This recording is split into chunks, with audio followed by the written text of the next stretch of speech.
What is up, guys? Fantasy Endgame. I'm Pierre. He's Chris. Back again. I feel like we were just here. We never left, but this is where we want to be, talking football, fantasy, heading into week 4. Now, we go live Tuesday nights because we're here to help you with waiver wire pickups. Of course, you already saw a video drop, and also, talk about players maybe you should be panicking about, who you should or shouldn't be worried about. But Tuesday night, a lot of competitive leagues. That's when waivers run. You need to know who to pick up, maybe who to avoid, and how much you should be worrying about some of these guys are kind of on the fence about.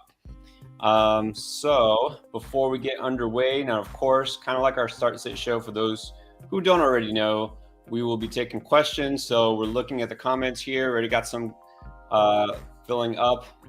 If you do use the super chat feature, that means we will get to your question first. So don't worry about that. That's a good way to be seen, because a lot of times we get flooded with comments at sometimes. And of course, I also have to mention the Patreon. If you haven't already considered it, it's a good time to do that. Patreon.com/fantasyfootballendgame. So the link should be in the description below. We are growing as well there too. We do a private show, our Saturday, our big show we do, but on Sunday mornings we do one just for our patrons. And that's a service we'll provide and continue to do no matter how big we get. And then waiver wire updates, of course, and rankings get released just to patrons. And those are going to come out tonight, updated rankings for week 4. Also, don't forget we have a Discord, which is absolutely free. You can join that. Link also in the description. Join the conversation. We're in there every single day, along with the rest of our wonderful community. And of course, I have to tell you, in case for some reason you're already subscribed, it's a good time to do that too. Hit subscribe, hit the notification bell, and give us a thumbs up if you like anything that you see here. All right, so let's do a little quick mini breakdown, Chris. I think we feel like we should of the Monday Night Football. Not that there's a lot to talk about, but I want to ask you about CeeDee Lamb, because I'm gonna have to say I might be backpedaling a little bit on the panic that I was feeling after week 1. I know I was a little overreacted there maybe, but look, he had a good game. He also had a really bad drop when he should have had another touchdown. Dak may be coming back kind of soonish. Like, how do you feel about CeeDee Lamb right now? And I think if you went out and traded for CeeDee Lamb after the Dak injury, you got to be feeling good. I mean, yeah, he could have, maybe he scored on that play, maybe not, but we're talking at least like another 40 yards with a catch. So, but he still had a great game. And if he's doing this with Cooper Rush, like, you got to feel good about him when Dak gets back. So I think, yeah, if you went out and you got CeeDee Lamb, when people were overreacting to the Dak injury, you got to be feeling really good right now. That is true. Zeke, a little less dusty, or that was just the Giants? I mean, he scored, so that's good. I think the things you have to be worried about for Zeke is, number one, Pollard looks really good. There's like in the years past, people will be like, "Oh, Pollard's better than Zeke," and it was like, is he? Now it's like you watch that game and it's like there's just a different level of speed and burst between Zeke and Pollard at this point. Neither one's really catching passes. That's the other thing you got to worry about Zeke. Like, he's not catching passes. He's pretty much touchdown dependent at this point. But, in good matchups against, not so great run defenses, he's good. But I do really worry, like, are we going to see Pollard eventually become the 1A in this backfield? Because he just looks so much better right now. Yeah, I mean, like I said, Zeke finally did something. Like, if you started him, you're pretty happy, at least with the outcome. But Pollard went over 100 yards, and he didn't even get that many carries, right? He's got those, big runs in him. Zeke, not too much. And it was the Giants. This Giants offense really did nothing, so they could afford to run the ball. They didn't have to pass it as much. So, yeah, just curious. I mean, to see what that's worth. All right. Of course, our man Tyler, just saying what's up. Always wants to. I think you put it up. CarCast first in the chat this time. Congrats. Tyler's always first in the super chat. First time in the chat, like first one in the chat. Made his day. Congratulations.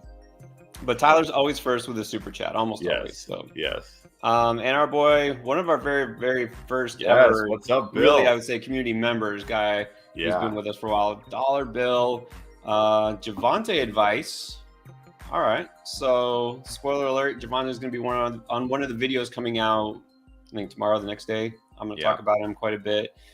Would you trade for Fournette?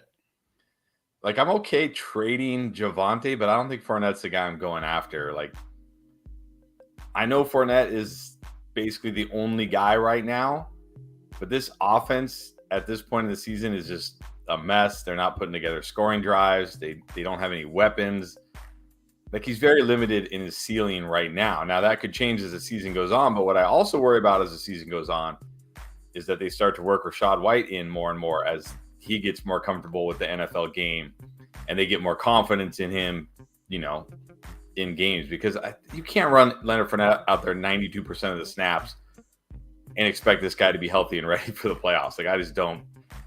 And maybe they do, but I just don't see it. So for me, like, I'm okay trading him, but Fournette's not really the guy I'd want. I think the guy I'd be going, like, if I was going to trade Javonte for a running back, I'm trying to think like what run the problem is the running back position has just been so bad. Like, I think I'd maybe try to trade like maybe Javonte and maybe a decent wide receiver and see if you can get JT. I still think JT is going to be awesome. Like, he's getting the work and he still looks good. Like, he's just, it happens. So I'd maybe try something like that. Yeah, and a lot of people are still stuck on draft capital. Some people never get off of that. Like, no way, he's my number one pick. I'm not going to trade JT. But then there's some people who panic. People are talking about trading Justin Jefferson and Justin Jefferson. Like, so it just always depends. But yeah, I agree with Fournette. Here's the thing. Probably my biggest miss call from last week was Fournette. I thought he would boom. Like, he was a guy I thought would go off and obviously didn't. I think we are starting to see the Tampa Bay offensive line, the injuries, it's affecting them, right? Brady has had 3 straight mediocre at best games. I think he gets better this week. Of course, having Emmons back helps. But yeah, Fournette hasn't really – he's had that one good game, but he's not really getting it done a lot. A lot of people are going to say Rachaad White's not even doing anything. Like, Zamir White hasn't even touched the ball yet. Algier didn't do anything. Kenneth Walker is not – yeah. But wait till the second half of the year. That will change. Maybe not for all of those guys, but for some of them it will. But anyways, yeah, I wouldn't trade for Fournette right now. It's probably just not a good time for that. So Tyler is saying Lamar is that guy. Well, we know that. Will they regret not paying him? I don't know. Like, you never know if the reports are true, but didn't they offer him like some huge contract and he said no? Like, I can't really blame the Ravens here. It's like, it's not like the Ravens aren't trying, right? Like, I think he was going to be like the 3rd highest paid QB in the league or something like that. Or 4th highest. It wasn't like they were lowballing him here. Like, I get it if Lamar thinks he's worth more. And look, he might be playing his way into more if he keeps doing this, right? He might be playing his way into more money. Yep. So I don't know if they're going to regret not paying him, but maybe if he leaves, they'll regret it. Yeah, I don't remember the exact details, how much money. I don't pay too much attention to like the financial stuff, but it's not about the dollar amount so much as who's getting more, right? I think he's thinking, okay, Kyler Murray got paid, I should be getting more than Kyler Murray, and you know what? If that's what he's thinking, that's absolutely right, because Kyler Murray is not worth what he's getting paid. I know that. So it's all about, just like Tyreek Hill. He's looking and he's like, as soon as he saw that deal, he's like, okay, I'm getting that deal better. So that's what it's all about. And Lamar Jackson, look, if he goes somewhere else, you better bet the Ravens are going to regret it. I think he might have an MVP season in him this year. All right, James Rogers wants to know, would you trade Hall, Mike Williams, and Ayuk for CMC? I don't think I can trade that much. I think that's too much for CMC. I do still believe in CMC. He looks good. He looks healthy. Yeah, he may not catch 100. He probably won't catch 100 passes in this offense. Like, we have to accept that. But he still looks good. He still looks healthy. He's putting up a decent floor without even scoring touchdowns. But I really like Breece Hall second half. We just talked about some of those other rookies. And we just saw it in week 3. We saw, the beginning of Breece Hall probably taking over this backfield. He may not fully be the guy yet in week 4, but we saw for the first time this year where Breece Hall was more of the guy than Michael Carter, and he even looked better than Michael Carter. And I liked Michael Carter last year, but Breece Hall is a significantly better prospect than Michael Carter was. So to me, that's just too much for CMC. Like if it was maybe if it was Hall and Ayuk, I would do it. But Hall, Mike Williams, and Ayuk, I think that's too much. The key here really it's Hall, right? Because okay, Williams is wide receiver 2, like he's solid almost every week. You're going to start him kind of guy, right? Ayuk's a wide receiver 3. Like most weeks you'll start him, but he's not like a no-brainer. It's all about what are you getting back at running back, right? What are you giving up at running back? Like if you feel like Hall is never going to ever start for you running back, then maybe he doesn't mean that much. But we're both still high on Hall. We still think he could be that guy down the stretch. I'm not going to say league winner, even though I just said it, but I mean, he could be that guy, right? He could be a stud running back. So, and then you're trading for a guy. I mean, let's face it, had some injuries, right? He's had some injuries, and then you just gave up three players who could be starting for you for somebody who injury bye week, you got nothing. So that's just a little too much. I think that's a little too much. A little too much. All right, Kyle Grove wants to know. All right, we got some trade talk. We love the trade talks. By the way, guys, again, we're doing the super chats first because, of course, we know that we need to address those questions. And then we're going to try to, once we get to the regular chat, waiver wire first, then trade questions, and then anything else. We're going to try to do that kind of in order, but we'll see. All right, so he got offered Mike Evans, Zeke, and Tua for Mike Williams and James Robinson. So 3 for 2. Although if you kind of just ignore Zeke, then that's 2 for 2. Yeah. To me, I mean, okay, he's got Russell Wilson. He can get Trevor Lawrence. So to me, Tua is just like doesn't really mean much in this trade because, unless it's like Lamar Jackson or Josh Allen or Jalen Hurts or a true like, elite fantasy quarterback. To me, moving a quarterback when there's guys like Russ and T-Law on your waiver wire, it's like, okay, that doesn't really affect this. So to me, this is almost like Mike Evans and Zeke for Mike Williams and James Robinson. And I think I prefer even though I think Mike Evans is the best player in this trade, like James Robinson is such a huge upgrade over Zeke right now, like a huge upgrade. And yeah, like Mike Evans will be better most weeks than Mike Williams, but Mike Williams can match Evans on some weeks. So I think I prefer the Mike Williams, James Robinson on the side. Yeah. As much as I'd love to say like Tua should be starting every week, he's not there yet, right? He's not there yet. I get it. Look, Mike, if your quarterback's Russell Wilson, of course you're worried. Yeah. You have a right to be worried about Russell Wilson. So I get that. I'm not ready to say rest of the season Tua over Russ, like for sure. I definitely could happen, but it's not there yet. And one thing that I did notice looking ahead, so Tua's schedule gets really good for most of the middle part of the season. It's really good up until about week 12, I think it is.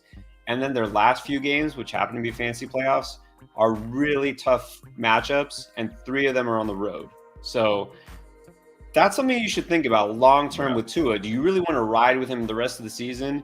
And I hate to say it, but probably not during the playoffs. Okay, like you can ride him right now, but during the playoffs, it's going to get tough. And maybe by that point, that's when Russ starts doing something. Maybe not cooking, but at least it's playable, right? So I think I'd prefer the Williams and Robinson side too, because Evans is a slight upgrade over Williams. Robinson is an upgrade over Zeke, though, and I think that's more important. Yeah, agree. Can't believe I just talked myself out of Tua. All right. CEH and Akers, fair trade for Godwin and Breece Hall. Not a fair trade, but if you're getting Godwin and Breece Hall, take that and run. Take it and run. 100%.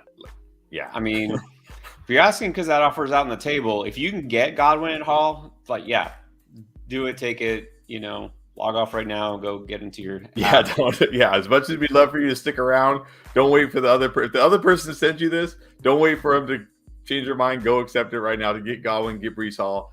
Yeah, they may not help you a lot right now, but look, CEH has been great, but he's not really getting enough use. He can't sustain this. You can't 7 carries, no, like 1 goal line carry, maybe a couple catches. That's not sustainable long term. And it starts this week against the Bucs. We're gonna see him hit the wall big time. And so yeah, go get Godwin and Breece right now. I could see someone wanting to do this if you have the Godwin Brees Hall side. Yeah. I mean, look, people aren't patient. Like Godwin, Exactly. he's hurt. He's not going to do anything for me this year. They'll move him for nothing. And Brees Yep. Hall, hey, what has he done? He's going to be a bust. I can see somebody doing this. So Yes, Godwin and absolutely. Brees Hall are both great buy low candidates. You can get both of them in the same trade. Yeah, pull the trigger. Yeah, definitely. Shady Haddad, literally 0-3 with this team. All right, so not figuratively. Stafford, CMC, JT. Wow. Okay. That's why he wants to make sure we understand. He's literally 0-3. Justin Jefferson. How did you get Jefferson, JT, and CMC all on the same team? That doesn't seem possible. It's an 8-man team. It's an 8-team league. This is the problem. But even in an 8-team league, you don't get 3 first-round picks.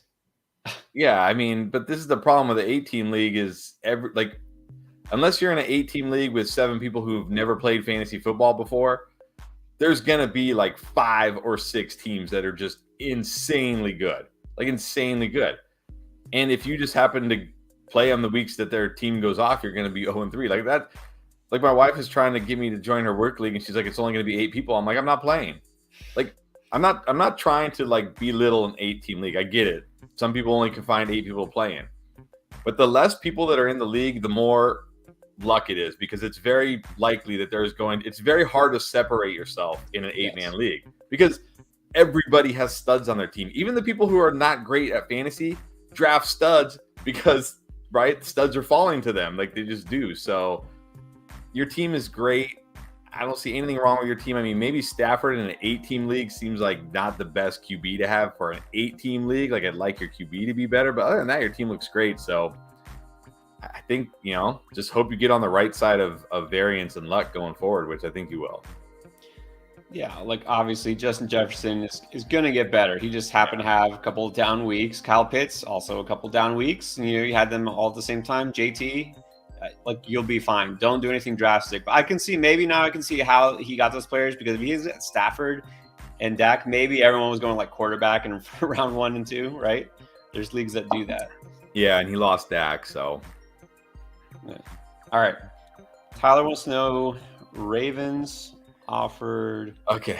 Yeah, here's the thing, though. I know, the Browns messed it up for everybody by giving a sexual predator who is likely going to get suspended a fully guaranteed contract for the first time in NFL history. They messed it up for everybody, right? Because now it's kind of like what you said about Devontae Adams signs that big deal, and then Tyreek Hill's like, wait a minute, where's my big deal, right? And that's how it goes. So the Browns messed it up for everybody. But what have we seen with Kyler Murray, Russell Wilson? None of these guys cents are getting fully guaranteed. No team, I shouldn't say no team. The Browns would probably give Lamar Jackson a fully guaranteed deal, except they already gave it to Deshaun Watson, so they're out. But it's going to be hard for him to get full. I'm sure he wants fully guaranteed because he's probably saying hey, Watson got fully guaranteed, but it's going to be very hard for him to get fully guaranteed. But I could see him wanting more guaranteed. I get that. I mean, that's the problem. Like you said, the Browns there's always some team out there, some owner, somebody who's desperate enough that they'll do whatever it takes. They just want to win, right? They don't care, and then they'll mess up for everybody else. So exactly. I wouldn't be surprised at this point. Nothing surprises me at this point. Okay, Santiago wants to know Dalvin Cook and Debo for Waddle and Mixon. All right, I can't believe I'm going to say this, but I want the Waddle and Mixon side. As you should.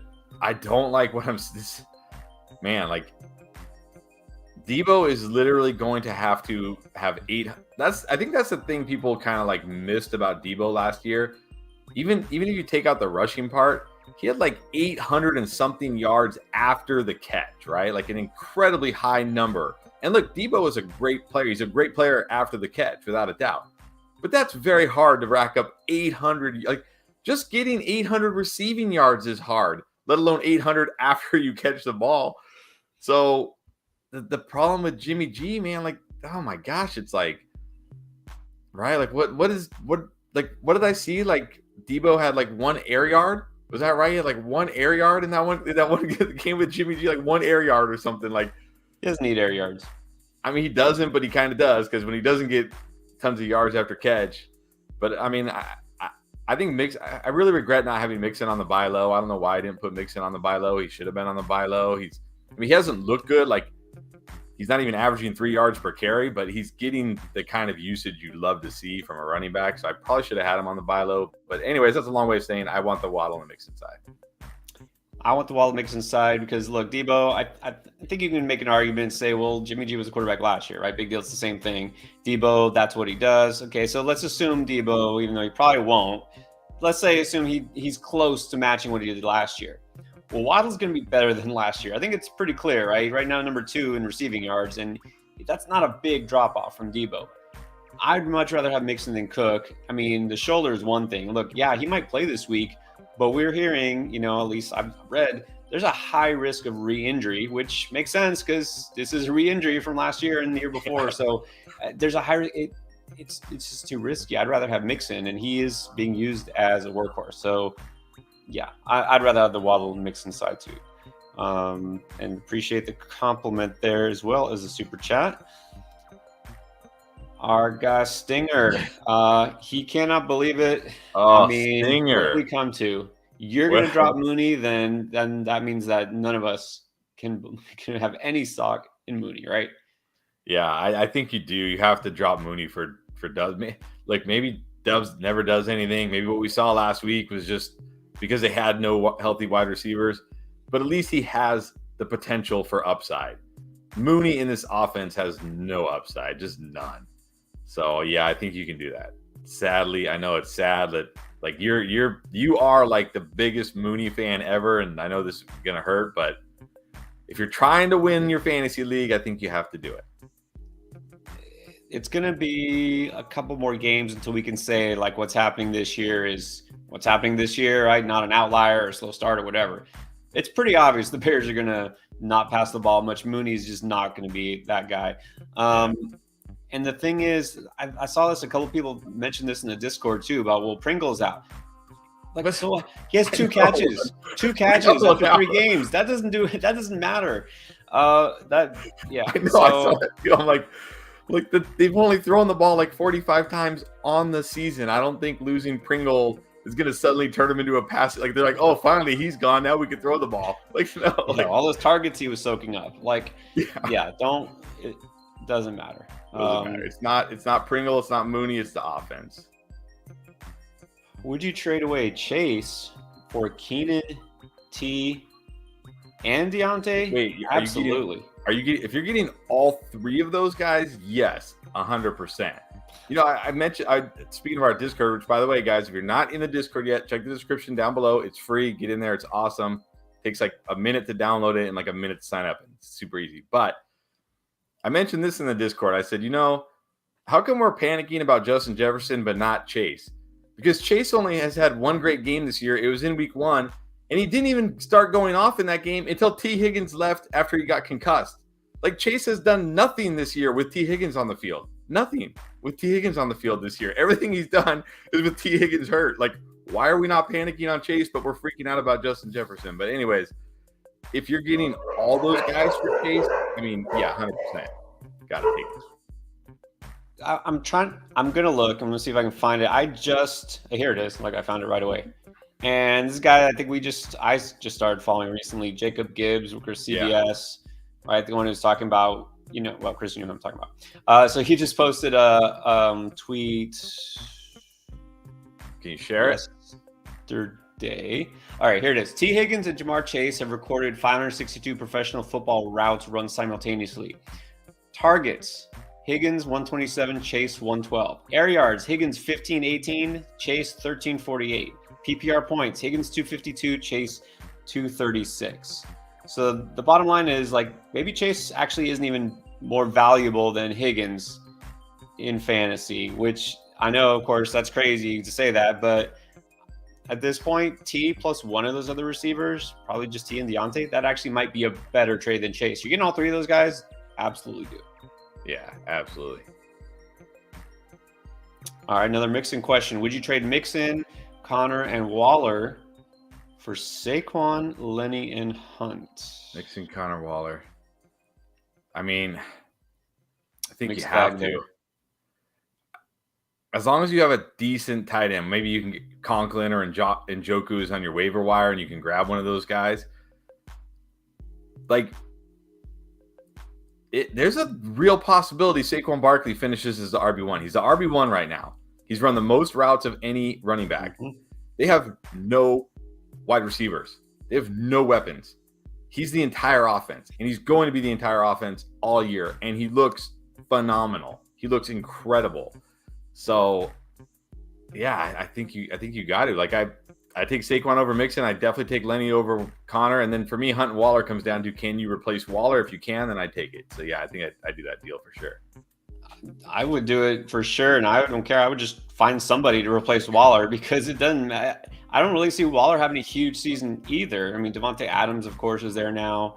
Matt Collins is emerging. Like, they'll throw the ball a lot. Waller will be fine. Like, you could start him every week, but I don't see him being that stud tight end.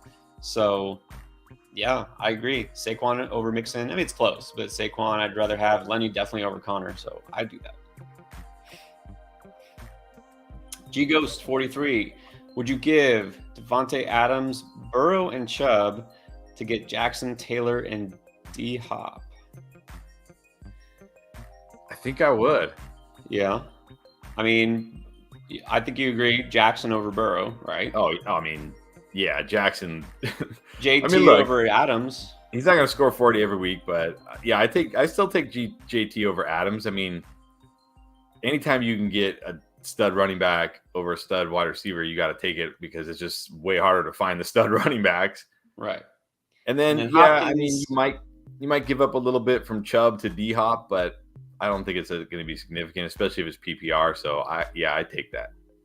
I think it's worth the trade-off. Yeah. Because Taylor, could be the number one running back. I mean, kind of should be, but yeah, I think that's fine. And Hopkins at this point, you're getting him, 2 weeks away. So yeah, you only have to wait like 2 more weeks and then you get him. So this is the time to trade for him. All right, there you go. So we would do that. Clayton is asking MT and Zeke for Lenny or Kamara. Oh, for just says or. If I can get Lenny, I think I do it. Not Kamara. Just Kamara, I think Kamara will be fine, but I don't think he'll be better than fine. Lenny at least is getting the usage, getting the work. I do it for Lenny, but not Kamara. And it's half PPR too, and that knocks Kamara down just a little bit. Yeah, Lenny, I think, he's still going to obviously outperform Zeke. And, I'm not all on board with MT. I guess Tom is going to play this week. And, the toe is just an aggravation. I'm not, hitching my wagon to him or anything like that. So, yes, he's proven he's startable, but I'd rather have the stud running back than Lenny. All right, so here's a trade that already happened. Just traded Eckler and Edmonds for Fournette and Judy. Is that a win? I like it. I mean, definitely worried about Eckler and Edmonds. I mean, this is the time to trade Chase Edmonds, right?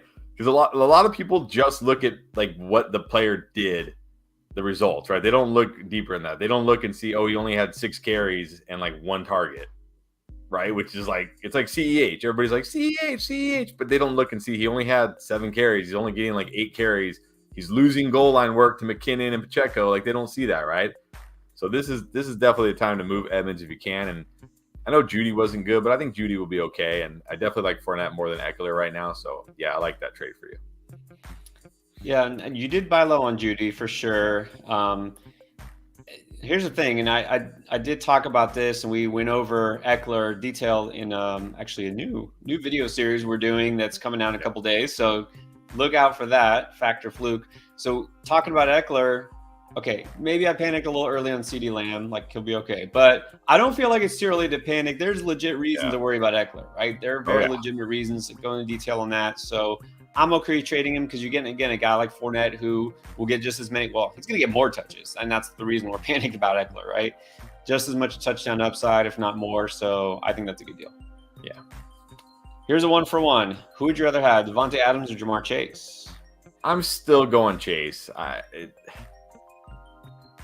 Still going Chase. I mean, it's week 3. I'm not ready to give up on these guys just yet. I mean, I always go back to, I know Diggs. What did Diggs finish last year? Like the wide receiver 6, I think, right? Something like that. He was the wide receiver 25 after week 5. JT was the running back 11 last year after week 5. Like, I know we think we have it all figured out. Like, okay, it's 3 weeks. We've got it all figured out. We don't have anything figured out, and we won't. The NFL changes like that, right? Like an instant, the NFL changes. So I'm still going to bank on the talent of Jamar Chase, the talent of Joe Burrow, that offense. I'm taking Chase. I mean, it's really close, but yeah, I stick with Chase just because, I mean, he's still going to have those monster weeks, right? I think it's still going to happen. It's pretty close, but I think Devontae Adams is going to be a stud this year as well. Chase has been disappointing, obviously, because you picked him so high. Devontae Adams, I mean, what did he have last week? 2 catches or something like that. I mean, after that ridiculous week 1, he's kind of been disappointing other than scoring too. So it's not like there's a big difference here. So, but for now, I still keep Chase for now. All right. Grade A screw up back with us again. Kirk Cousins or Trevor Lawrence? Talk about a letdown. Kirk Cousins. Jeez. I feel like it should be Lawrence. But man, I'm assuming you're asking for this week. Gonna have to face that Eagles defense. Like, I guess we're gonna find out if this Jags offense, and Trevor Lawrence is for real this week against that Eagles defense. But Kirk just let me down so bad last week in such a good spot. I'm gonna go with Lawrence. This week, I actually am gonna go Lawrence too. Cousins, I mean, it's been a little disappointing the last couple of weeks, but also going overseas, playing the Saints, it's not a great matchup. True. Yeah. I just don't love Kirk. I mean, look, we loved Kirk the last 2 weeks and he didn't really do much for us. So why would you love him this week? Trevor Lawrence, look, if nothing else, the Eagles defense has been really good. He might have to pass a lot just to keep up with him. I think the volume will still be there in his favor. I want to see more from Lawrence before I really buy into him, but I think I'll take him over Kirk this week. And maybe he's asking the rest of the season. Who do you think will be better rest of the season? Just I'm curious. I'm going to go Lawrence. I think he only gets better and better, and he's got weapons, and it looks like it's a defense. So I'm going to go Lawrence rest of the season. And this is why, and the reason I bring this up is because for the rest of the season, I still think I lean Kirk because I think he will figure things out in that offense. It's just too many weapons, right? Too many good weapons.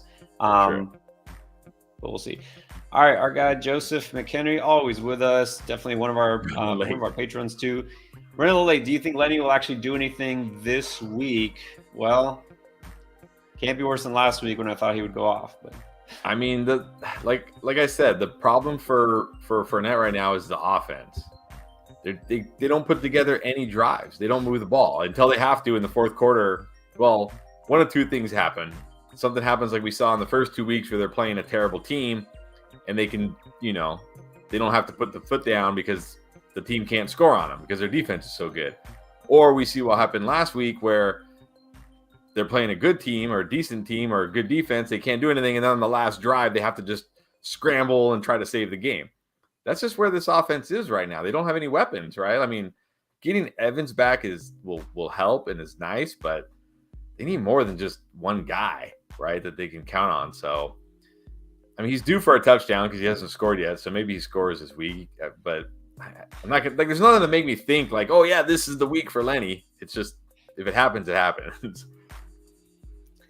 I feel like he's still one of those few guys you kind of have to keep in there because the volume is almost always there. Still on what should be usually a good offense. I think he gets better. So, yeah, I stick with him. I don't think you have to replace him. Yeah. I mean, obviously, it depends what you got. Of course, you can tell us your other options when we're with us on Saturday, Sunday. But I'm sticking with Lenny. Yeah, no, I'm not benching him. Yeah. All right. Individually, would you consider trading Kupp, Hill, or Kelsey for anyone? I don't see why you would. I mean, only if you're getting an upgrade, right? Like, how do you possibly upgrade from Cooper Kupp?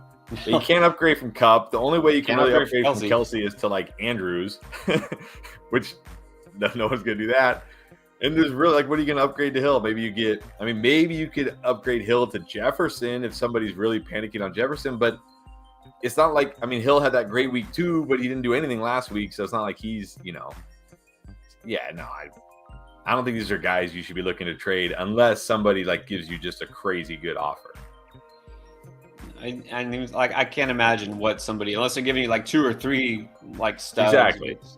I guess it's possible, but like if someone offered you like Jefferson and I don't know, Javonte or something for maybe. Something crazy like that, where you're getting like 2 underperforming guys who will likely get better.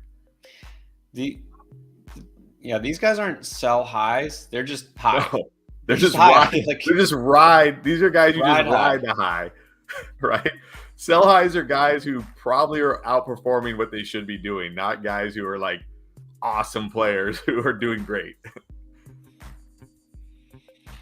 All right. So, Akers and Metcalf for Dobbs. Oh, come on. Oh my gosh, this trade. Jeez, I don't even know what this is like. Man. I'm not doing that. I don't think it's as like, I think this is really close. Like, are we really getting like that excited about Metcalf because he had 64 yards and a touchdown against the Falcons? Like 64 yards. 64 yards. Like, I mean, look, it's not about getting excited. It's like, look, do you think Dobbs out produces him the rest of the season? Maybe not, but I think if Dobbs actually finds a role, he has way more upside than Metcalf. Yeah, he could do nothing. Dobbs could be a guy that you go like, oh, that was a waste. But Metcalf isn't going to do anything. Like what we saw last week is probably the best you're getting from Metcalf. He's not going to have like a 100-yard, 2-touchdown game ever with Geno Smith. Just not going to happen probably. I mean, I probably prefer Akers over Penny, but it's not like by a significant amount. I don't know. Call me crazy. I might do it. Just for the potential upside of Dobbs, because there's nobody in here that gives me that like this guy could take my team over the top, except maybe, and I'm saying maybe. I'm not Danny over here, Hall of Fame Romeo Doubs. I'm saying maybe it could be Romeo, maybe. It's a low maybe, but at least there's a maybe. It's like Dumb and Dumber, so you're saying there's a chance. There's a chance. So you're saying there's a chance. Look, I'd rather have the starting running back for the Rams than the one for the Seahawks. Okay. True. And Metcalf and Dobbs, maybe Dobbs gets there, but I'm not sold on it. I would rather have Akers Metcalf. Now, of course, I do feel like this question almost was just made like just to prod me, like a trolling. Those are my boys, right? It's like there's no Dolphin in here, but other than the Dolphins, like those are my 2 guys, Akers and Metcalf. True. All right. Elijah with his super sticker. So thank you. And then got some more chats pouring in. Greatest screw up once again. I have D Hop and Godwin on my bench.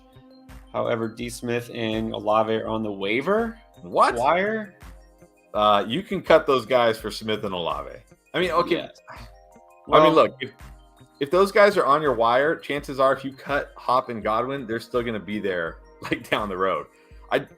Godwin is a guy I like late in the year, fantasy playoffs. I think he could like help teams, but that's way down the road. If Devonta Smith and Chris Olave are on your wire, chances are in like 5 weeks, Chris Godwin will still be there. So definitely grab those guys. Yes. Yeah, those guys are helping you right now. And Godwin, a couple weeks, and then maybe he stays healthy. Hopkins, you got to wait it out 3 more weeks. Yeah, probably no one's going to – if those guys are on the wire, probably no one's running out to grab Hopkins. But the thing is, are we even sure Hopkins, when he comes back, is going to put up the kind of numbers that Devontae Smith is putting up? I mean, look what he's doing in that offense. Yeah, no way. There's no need to wait, right? If those guys are out there, there's no need to wait. Yeah, no need to wait. All right. JP's asking, Olave is on waivers. All right. I'm glad I talked about him in my video because there's a lot of leagues he's still out there. A third of Yahoo leagues. It depends what platform you use, but Olave is still out there, Chris. A lot of people just have not picked him up. I know you guys don't care, but this is what's frustrating when you play with your wife or when I play with my wife. She uses our rankings to draft. My wife has two of my favorite, like, I guess, sleep. I don't know if Olave and Devonta Smith were sleepers this year, but I definitely felt they were both severely undervalued. And I think you and I both had them ranked higher than like most people. And of course, she used our rankings, and she has them both. So somehow I'm in this like super casual league, and I can't get those guys because she has them. But anyway, so I'm just very frustrated that you get to grab Olave off the waivers because he was my number one rookie this year. But anyways, let's go. All right. So pick him up. I guess the question is who over who? Jefferson, Samuel, Bateman, and Thielen. Probably Thielen, right? Thielen. Get out of here, Thielen. I don't need you. I got Olave. I don't need you. Bye. Yeah. Bye, Thielen. There you go.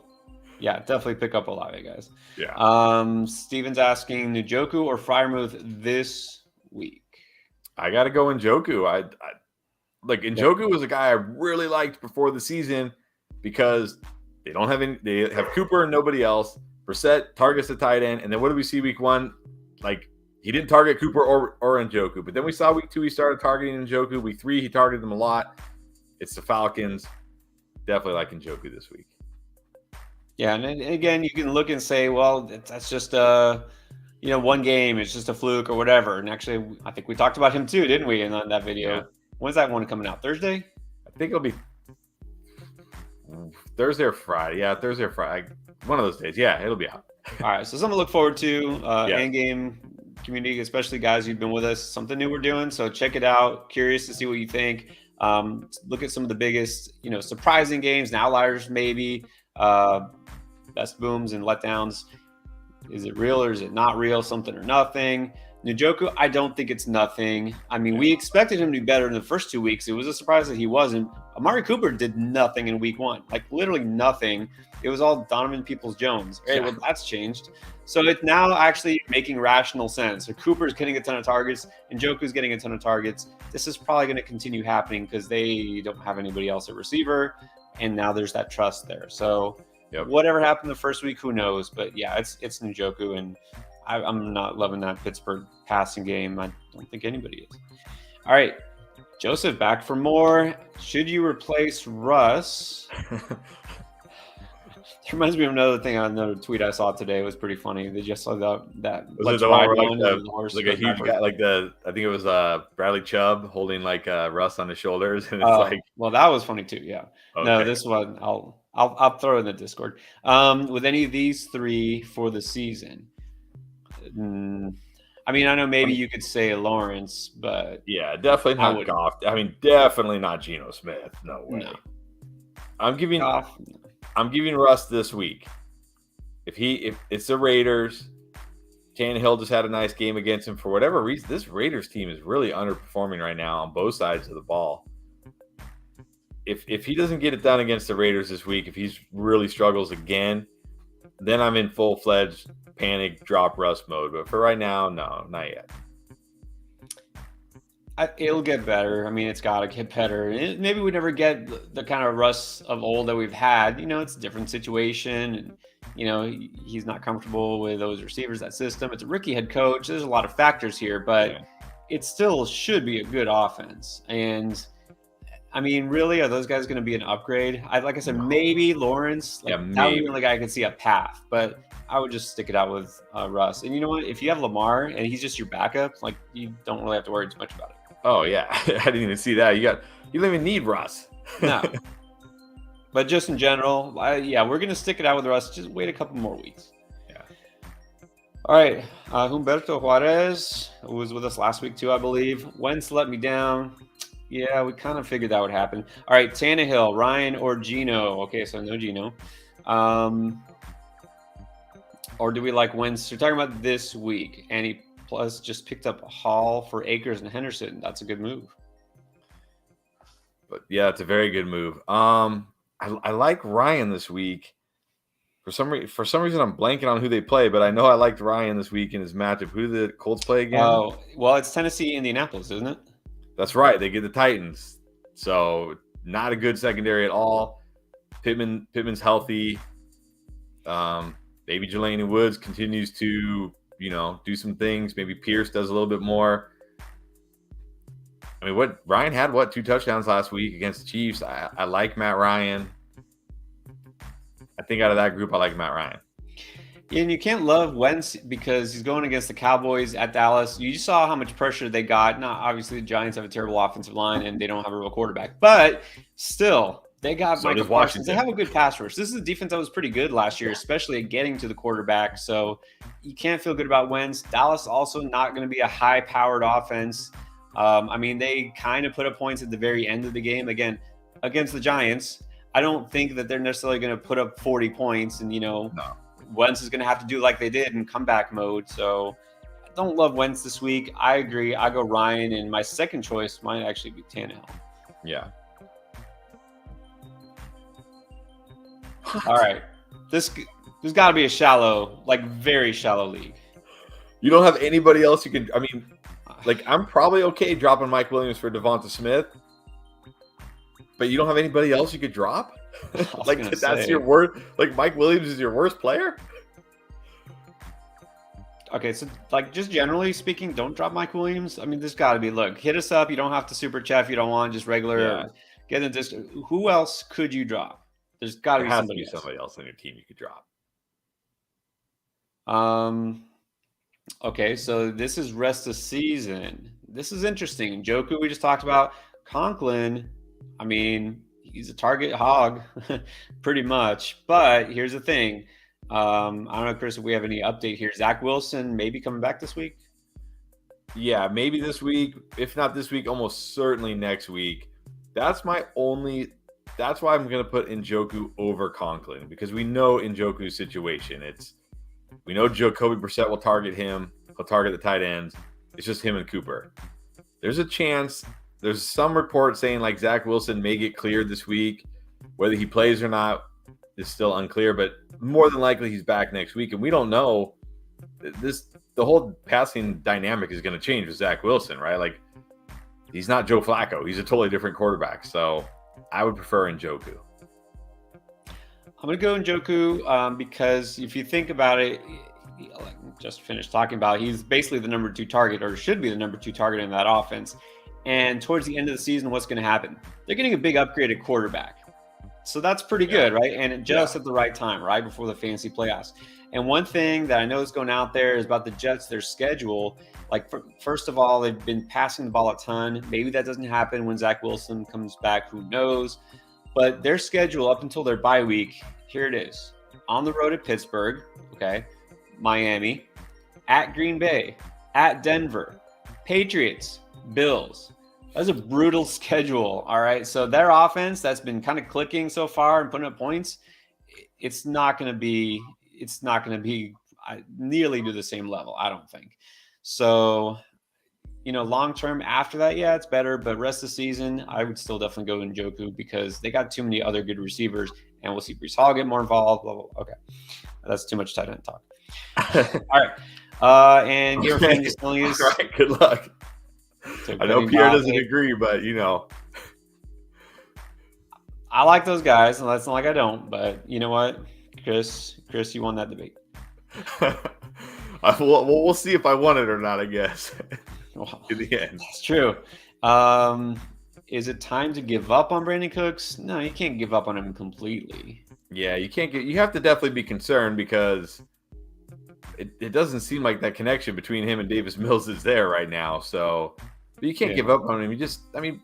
Brandon Cooks, hopefully not a guy you drafted to be like your every week wide receiver. Hopefully he was a guy you drafted like as a bench wide receiver with some upside. So you can't give up on him, but I'm not starting him this week. Yeah, this week I'll give up on him. But no, look, this is not a young player. He's a veteran. He's been around years. We know what he can do, right? He's not like on a new team. It's really not even a new quarterback, a new coach, but it's just a slow start. I think they'll get better. You can't give up on him, but he's always been that guy, right? He's also kind of volatile, right? He'll have these big games and now he'll have these down games. That's always been Brandon Cooks. So you just got to know what you're getting with him. Sometimes he'll let you down like he did against Chicago, and sometimes he'll go off. So no, don't give up on him. And then Steven, once again, he wants to know for this week, Mahomes or Burrow? I know Mahomes has a tough matchup. I can never sit Mahomes. I just can't. And it's not like Burrow. Burrow was good against the Jets, but it's not like Burrow went off against the Jets. You know what I mean? It wasn't like he put up some monster, 5 touchdown game where you're like, okay, Burrow looks great. Like he's still like, to me, like I still got to go Mahomes. Yeah, I don't know that I'll ever sit Mahomes for anybody who isn't like Josh Allen or Lamar Jackson, right? Yeah. Maybe Jalen Hurts. The thing that's interesting is, look, going against Miami, who obviously is undefeated 3-0, but they gave up 400 yards to Josh Allen, right? They did. Well, and they have given up the second most passing yards in the league so far. So Burrow could definitely put up yards. Of course, if Miami's offense is clicking, it could be a shootout. But then also, what if Joe Mixon doesn't play? I think he's supposed to play, but maybe he's limited. Maybe he doesn't play. Does that mean either they have to pass the ball a ton, or does it mean their offense just isn't as good, right? So there's just a lot of factors at play here, but I don't think I would ever sit Mahomes because his upside is always going to be greater. It just is. And I predicted a shootout for that game. So, right, I like Tom Brady this week. I got to like Mahomes.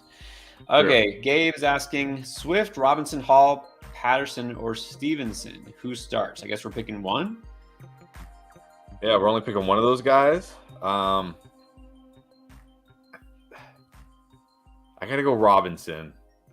I can't start Swift, even if he plays, unless he, like I said, I don't know if we just published our start sit running back video, and I did talk about this in there. If you haven't seen it yet, go check it out after this. But I said, unless he practices like every day and is a full participant, and they're like, the shoulder's not even an issue, like he's 100% healthy, then I'll start Swift. But anything outside of that, where it's like, yeah, maybe he'll go, maybe he won't. No, like not risking it. I'm just gonna go Robinson. I mean, we don't know, but what I'm reading is really, even if whatever they say or whatever they do, like Swift should just be sitting out the next couple of games. And they do have their bye coming up, and I think it's week 7. Like, really, we shouldn't even see Swift until week 8. I'm not playing him. Like, I'm just not. There's no way. I have to sit Swift because look what happened last week. Hall, maybe. I don't love him this week. I think Robinson is just a solid play. It's not the best matchup for him, but I still feel much better about him. I could see a path for Patterson because he's looking good, but I'd rather have Robinson. Just so you know, guys, because we're still getting those chats. I want to get to some of these others comments, but we still have several super chats lined up, so we're going to get to those first. We are going to try to do waiver wire questions. So remember, guys, we do our start sit show on Saturday. We're going to be here for a full 3 hours on Saturday evening, which we do every Saturday to answer all your start sit questions, injury updates, and all that. But you can ask those here if you want. Trade questions, of course. So let's go on to John. Would you trade Najee for CeeDee Lamb and Miles Sanders?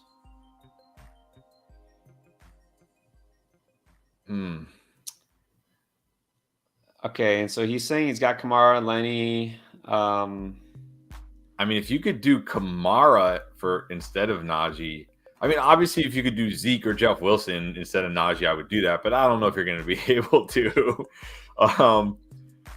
I think I'd prefer to trade Kamara. I still believe in Najee. He played 82% of the snaps last week. He had 15 carries. He got like 2 goal line carries. He got targets. Like, I still believe Najee will be very good this year. So I'd prefer to trade if you could Alvin Kamara. Now, would I do Najee for CeeDee and Miles Sanders? I don't think I would. Because again, it's as much as I like CeeDee, it's easier to go out and get a wide receiver similar to CeeDee. If Najee does do what we expect him to do down the stretch, you're going to really wish you had that running back. My first gut reaction is no. I wouldn't do this. I can't trade Najee. And again, I feel like we were okay. Maybe we don't give up on CeeDee, but I feel like we were a little too high on him maybe in the draft process. Like, I don't know that he's going to be a for sure week in, week out wide receiver 1, right? And Miles Sanders, to me, is just like whatever. Especially with your running backs, you know, like he almost doesn't count. So would I rather have Najee Harris or CeeDee Lamb? I'd rather have Najee Harris. Like you just said, if you can trade Kamara, maybe even throw in somebody. Maybe throw in Jeff Wilson. Kamara and Jeff Wilson for CeeDee Lamb, Miles Sanders. I do that, right? Yeah. But I wouldn't trade Najee just yet. And this is not a super chat, but I did have to put this up because I thought this was interesting. I'm looking at this. I want to talk about this. And then Mr. C, right? That's what they call me at school. This is my name. So being offered Chase and Hall for one of either Aaron Jones or Najee and Godwin. Wait, you're getting Chase and Breece Hall for either Aaron Jones or Najee and Godwin. So you could trade Aaron Jones and get Chase and Hall. Am I reading that right? No, and Godwin. That's still fine. Yeah, 100%. It's a 2 for 2. He'd be giving up Jones and Godwin for Chase and Hall. Jones and Godwin, bye. Bye. It was nice knowing you. See you later. Easy for me. Get out of here. Chase and Hall all day on that one. Take Chase and Hall. Give him Jones and Godwin. Yes. And then laugh at him later. Yeah. All right, Joe Castles. Joe, longtime viewer, always with us. Start Dortch or Dotson? I think it's got to be Dortch. Until D-Hop comes back. He's getting the targets, and this defense giving up points, so they're having to throw the ball a ton. I think it's got to be Dortch. Until further notice, Dortch don't love, the Commanders this particular week. Dotson a little bit too touchdown dependent. So yeah, Dortch. Toby wants to know Waller for Josh Jacobs. If you're getting Josh Jacobs, no. I mean, it doesn't matter. What are you getting with Josh Jacobs, right? You're getting a workhorse running back who doesn't score any fantasy points. Yeah, who averages 3 yards in a cloud of dust. I mean, you have Ertz and Conklin. Maybe try. I mean, I would trade Waller. I feel like you should give it something better for Waller. Like, I'm okay trading Waller if you have Ertz and Conklin, but I think you can do better than Josh Jacobs. I mean, look, you have Ertz and Conklin. Okay, trade Waller. Yeah, get a running back. Yeah, just not Josh Jacobs. You could do better than this. I mean, try to buy low on Breece Hall, right? That's a guy that you should be trying to get. Maybe.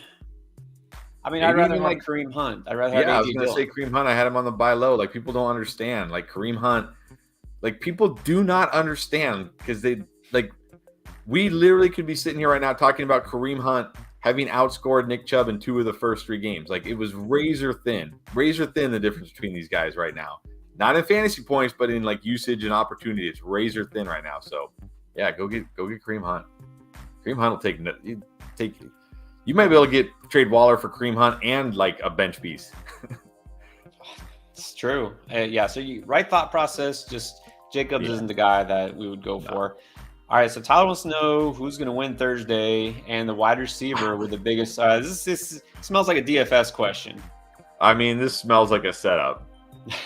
Like, obviously, you're going to say the Dolphins and Waddle or Dolphins. Nah, see, this is the Hill game. Hill was down last week. They're going to feed him. So it's obviously Tyreek Hill. Well, not only that, he called out Eli Apple, right? He called out, like, I'm coming for you, Eli Apple. Like, obviously, yeah, this is the Hill game. This is for sure the Hill game. This is the Hill game. This is the Hill game, and I'm gonna say, just because I don't want like the upset here, I'm gonna say the Dolphins. Smart man. Well, you got to go with the better team. Who's the better team? It's the Dolphins. Facts.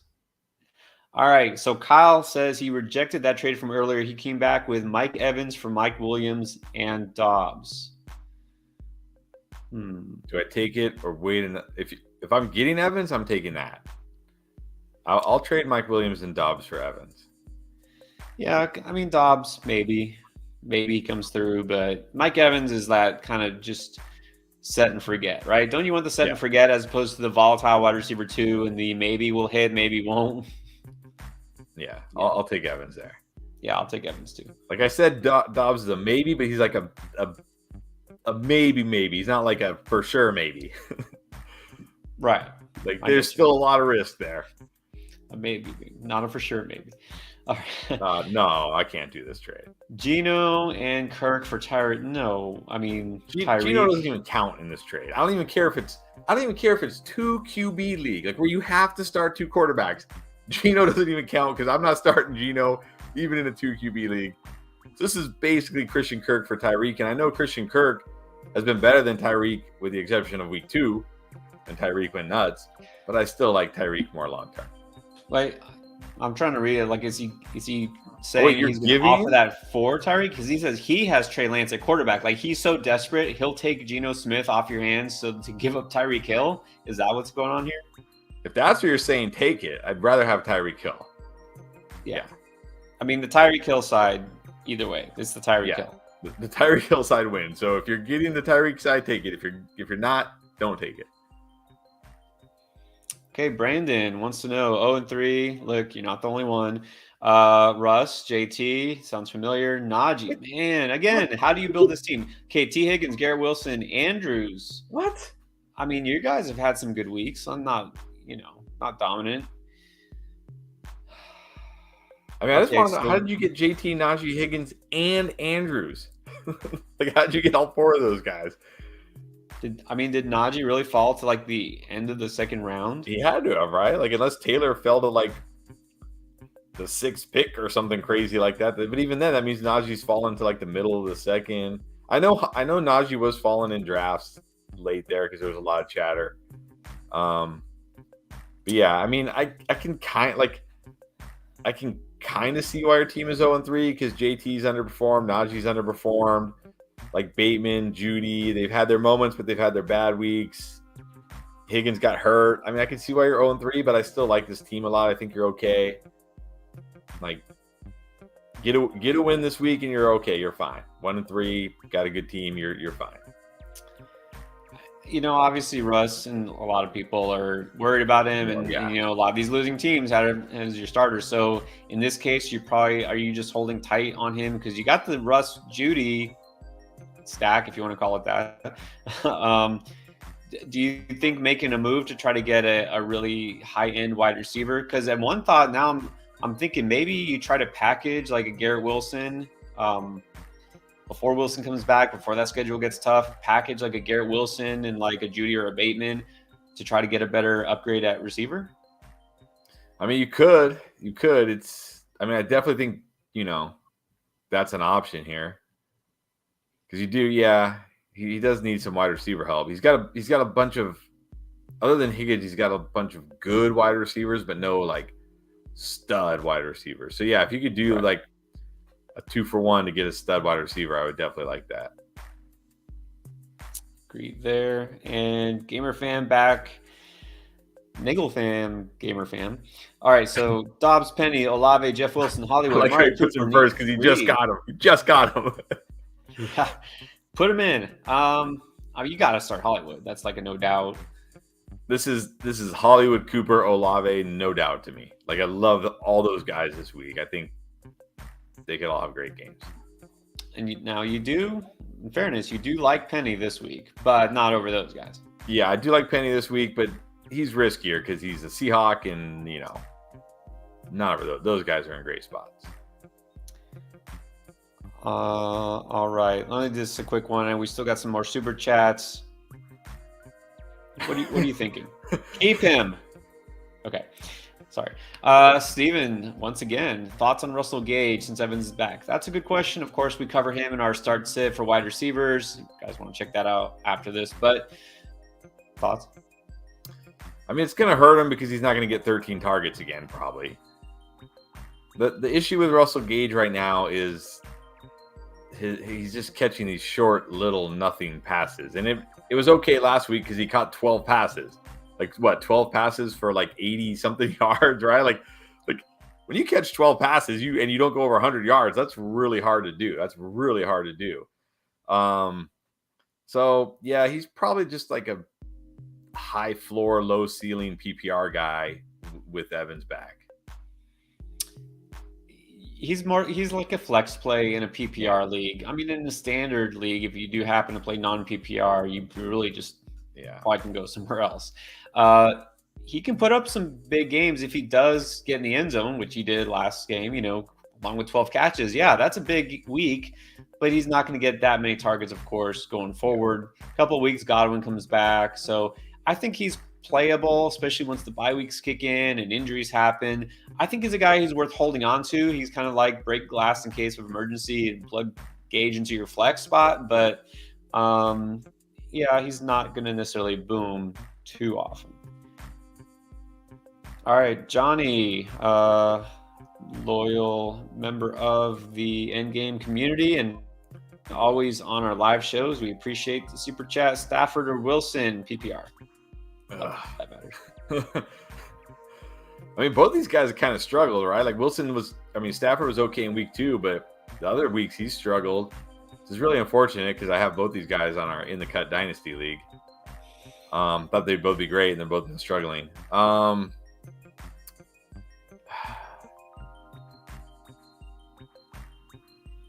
Man, who do I trust more this week? And that's the other thing. It was supposed to be like Stafford should have had such a great game last week. Yeah, he really should have. And you got to really wonder now is Robinson is dust because he's just not going to him. He's going to Higbee. It's like I got no one to throw to. It's Cooper Kupp or bust. It's like it really shouldn't be that way, but that's what it looks like. I can't. I think I'm going to go Russ. He's got the slightly better matchup. Stafford against the 49ers in San Francisco. I think that could be like, a very low scoring, ugly game. I'm going to go Russ. It's tough, right? It's tough to go with Russ at this point over an established quarterback. But yeah, this week going against the Raiders. I mean, really, if it doesn't happen this week, then just rage quit, drop him. But yes, I mean, you say Russ is struggling. Stafford 10 points week 1, 10 points week 3. Like Stafford's struggling too. Right. All right, Alan dropped a super chat here, and his question followed right after. So Alan's asking Jefferson, London, Ayuk. I'm guessing that's Deontay Johnson. I like Detonate Johnson. Detonate, yes. Detonate. That's a good nickname. He should go with that. Yeah. Dobson, Dobbs, Renfro, pick 4. I don't care. I'm still playing Jefferson. Like he's never not in my lineup. I don't care. Going London this week. I like him. And I'm going Deontay. I like Deontay a lot this week. So I'm going those 3. But we get 4. Oh, we got 4? Probably not Dotson. We already said that. So do you go the upside of Dobbs or Ayuk? Oh, well, Renfro too. I forgot. Renfro's coming back. I wouldn't start Renfro against Denver, though. I think I go Ayuk. Man. I think I will go Ayuk. One thing about the Rams secondary is they've given up some big plays this year. Maybe hits on a big play. I don't love it, but I don't really love any of these other guys. So I think I go Ayuk as my 4th.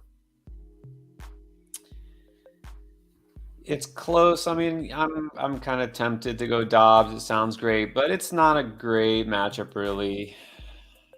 Dobbs could do something, but so could Ayuk. So I'm going to go the same. Jefferson for sure, of course. London, definitely that group. Deontay. And then between Dobbs and Ayuk, I go Ayuk. Yeah.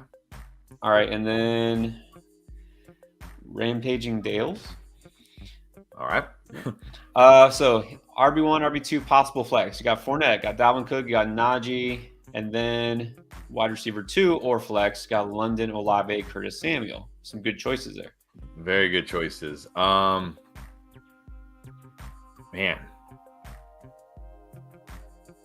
Jeez. Still starting Najee, right? Yeah, against the Jets. I mean, kind of like Russ against the Raiders, some of these other guys we've talked about. Like, if Najee can't get it done against the Jets, then we panic. Then we're officially in full-fledged panic mode. Got to go Najee. Probably have to go Fournette as my RB2. I'll go Olave as my wide receiver 2. And then the flex is like, do I want London or Cook or Dalvin? Do I trust Dalvin? That's a tough matchup for Dalvin, though. And they got to fly overseas against the Saints. I think I'm going to go London. I think I'm going to bench Dalvin Cook. I'm going to go London as my flex. Yeah, I pretty easily am going to bench Dalvin Cook because you got Najee and Fournette. So I go Najee RB1, Fournette RB2. Got to start Olave. And then I go London. Look, London is still one of the leaders in target share in the entire league. That's crazy. It's still happening. They're throwing the ball a ton. They're actually scoring points. So you got to lock London in there. Of course, Olave as well. So Yeah, you can bench Cook because even whether you think he's full, complement of snaps and plays, he's healthy, which he's not, it's still a bad matchup, right? Dalvin Cook didn't look great in week 2 at all. So, yeah. All right, Steven, with I think it was like his 5th super chat today. Who has more value, the Sun God or Pittman? Oh, I mean, okay, if we're talking value, like who are people higher on right now? It's definitely St. Brown. Who do I think will be better rest of the season? I'm still going Pittman. I still have worries about this Lions offense. I don't think can sustain this all year long. I mean, maybe they're going to be the surprise offense of the year and just be incredible all year. And I think St. Brown will have a decent target share, but I think we're going to see a lot more week 2 games from St. Brown where, he catches a decent amount of passes, gets a decent amount of yards, but doesn't score touchdowns because this offense can't support a wide receiver scoring double-digit touchdowns. I just don't think it's possible, but maybe I'll be wrong. Whereas I think Pittman has, the ability to score more touchdowns. He catches the ball down the field more. He doesn't need to catch 7, 8, 9 passes every week. So if you're asking who has more value, it's St. Brown right now. Like if you went out and offered St. Brown or Pittman, people would rather have St. Brown. But I think Pittman still outscores him by the end of the year. It's definitely closer than I thought it would be. But yeah, I'm going to go Pittman too. Like I said, probably that higher ceiling. So. And before you guys say, I'm not knocking Sun God. I'm not knocking him. I'm just saying. No, never again will we doubt the Sun God. All right, Will Mallette is asking about his whole team. So we got Herbert, JT, and Saquon. Well done. Oh boy. Moving from really good to really bad very quick in wide receiver. Okay. So, advice, drop Elijah Moore for Zay Jones. I wouldn't do that. I would drop Allen Robinson for Zay Jones. I'd rather hold Elijah Moore than Allen Robinson at this point. Like Elijah Moore is getting targets. Zach Wilson is coming back. He's young. There's no chance that Elijah Moore is dust. Like there's 0% chance that Elijah Moore is dust. He's in his second year. He's great. He's not dust. A-Rob very well may be dust. If I'm gonna drop a wide receiver for Zay Jones, I'm dropping A-Rob, not Elijah Moore. Yeah, and then the advice would be to make a trade because you've got good running backs. You desperately need a receiver, like a good receiver. I mean, just try to trade DJ Moore. Try to trade him based on his name value and package him with like an Edmonds or a Herbert. And if it really or even a Dylan. Shove Dylan to get a high end receiver. Yeah, if you can. Yeah, you have to upgrade those wide receivers. All right, big crit. Dylan and Gabe for either Najee, Keenan, or Mixon. Not Keenan. Yeah, not Keenan, but if I can get Najee or Mixon for those two guys, I'm doing it. Yeah, agree with that. Dylan, solid, but RB2 will never really be more than an RB2 unless Aaron Jones is completely out of the picture. And Gabe, again, startable most every week, but not a league winner per se. So, yeah. Okay, so rest of the season, all of these guys are on waivers. There's Olave again. Olave, Dobbs, Zay Jones, Dortch. I'm gonna put them in the order you have them. Yep. Zay Jones might help you more right now, but again, I would rather gamble on the potential of Dobbs down the stretch.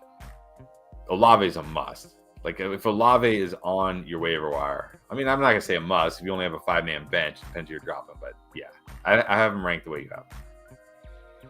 Yeah, and I guess it makes sense. Shallow, not in terms of how many teams are in your league, just shallow benches. I hate those leagues, but Olave clearly the number one pick here. And I agree. I go with Dobbs. That upside is probably going to be greater than Zay Jones's. Take the chance because, again, you got short benches. The worst thing that happens, you drop him. There's probably a decent guy you can pick up instead. And Dortch, his window is about 3 more weeks, and then he's going to be droppable. So, all right, Jacob Spellman. How do we feel about Najee? Pretty good. Traded Singletary and McKissick for him and Dotson. Wow. I mean, even if Najee is no better than he's been the first 3 weeks, which, by the way, Najee hasn't lost you any weeks yet. Sure, he hasn't won you any. He hasn't been what you wanted where you drafted him, but it's not like he's getting 5 points. He's getting double-digit PPR points in every game. He's not killing you. Even if that's all we ever get from Najee this year, you still smash this trade. You smash this trade. But I still feel good about Najee to answer your question. Like I said, if this week is a down week against the Jets, then we panic. But I still feel good about it.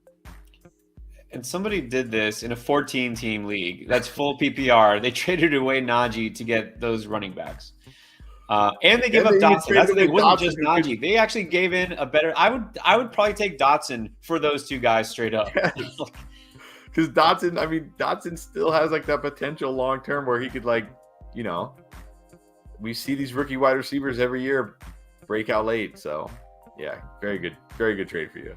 Well done. All right, Steven, just come back and say thanks. Appreciate it. See y'all. Yeah, and hey, we can see you on Saturday. Hopefully we'll see you we Saturday. Answered all your questions, but we'll do that. Guys, if you have any more waiver wire questions, we're getting almost the hour and a half mark. Of course, we're still on, but waiver wire questions for tonight, we'll do them. Trade questions, we love them. And starts it, we'll do too. Let's keep going. Ryan Hunt with a super chat. Ryan, I don't see a question. I'm going to see if I can find it. Oh, well, here's a comment. Traded away James Robinson for James Conner. I'm sorry, buddy, but I got to say that's an L. Maybe you did it before the season and it didn't look so bad, but yeah, that Cardinals running game looks terrible. The offensive line is terrible.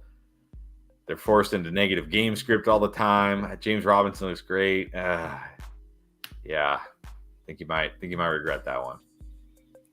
Yeah, I get it. You're tempted because Connor's kind of just the guy there, right? And Robinson is the guy. Etienne is there, but Etienne's not really doing much. So yeah, we'll see. We'll see. You might come out kind of even, but James Conner not looking great. That whole, honestly, I've said it before. This whole Arizona offense is out. I think Kingsbury needs to go. He's obviously not a great coach. Kyler Murray, obviously not a franchise quarterback in the sense that he's leading them anywhere other than maybe, 10-7 at the best, 9-8. I think that's just what this team is.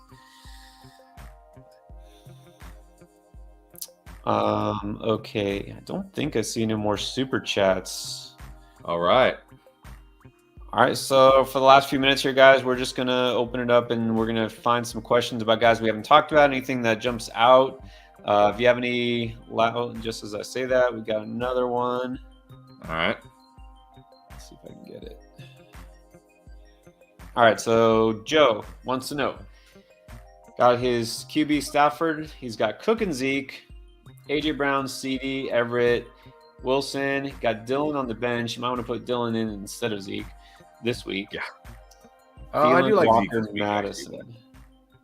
So what are we supposed to do? I don't know what we're supposed to do here. Yeah, I don't see a question. Are we rating this team? I guess we could rate it. Rate it? Okay. Suggestions? Improve your running backs. I do think Zeke will have a nice game this week. So I think if he has, he can have another nice game, people start buying back into Zeke. Okay, right? He'll be okay. Maybe try to move Zeke and get maybe package Zeke and Thielen. If Thielen catches another touchdown this week, maybe package those two guys and get a running back upgrade. Yeah, that would be my advice. See if Njoku's on the waiver wire. Yeah, look, Cook is just not the time to try to trade him, obviously. And you got Madison, so maybe stick with that. You're fine throwing Dylan as your RB2 in there. Try to trade Zeke and or Jacobs, move those guys while they still have name value, and maybe just get somebody more solid at running back or upgrade at tight end maybe. Because Everett is okay, but you maybe could do better there. You can get a guy like Goddard or something before people realize how good he is. I sent a question. All right, I will look for your question. Here it is. All right. Stanley. I have 6 wide receivers: Mike Evans, CeeDee Lamb, Curtis Samuel, Drake London, Gabe Davis, and T. Higgins. Those are good receivers. Okay, so pick 3.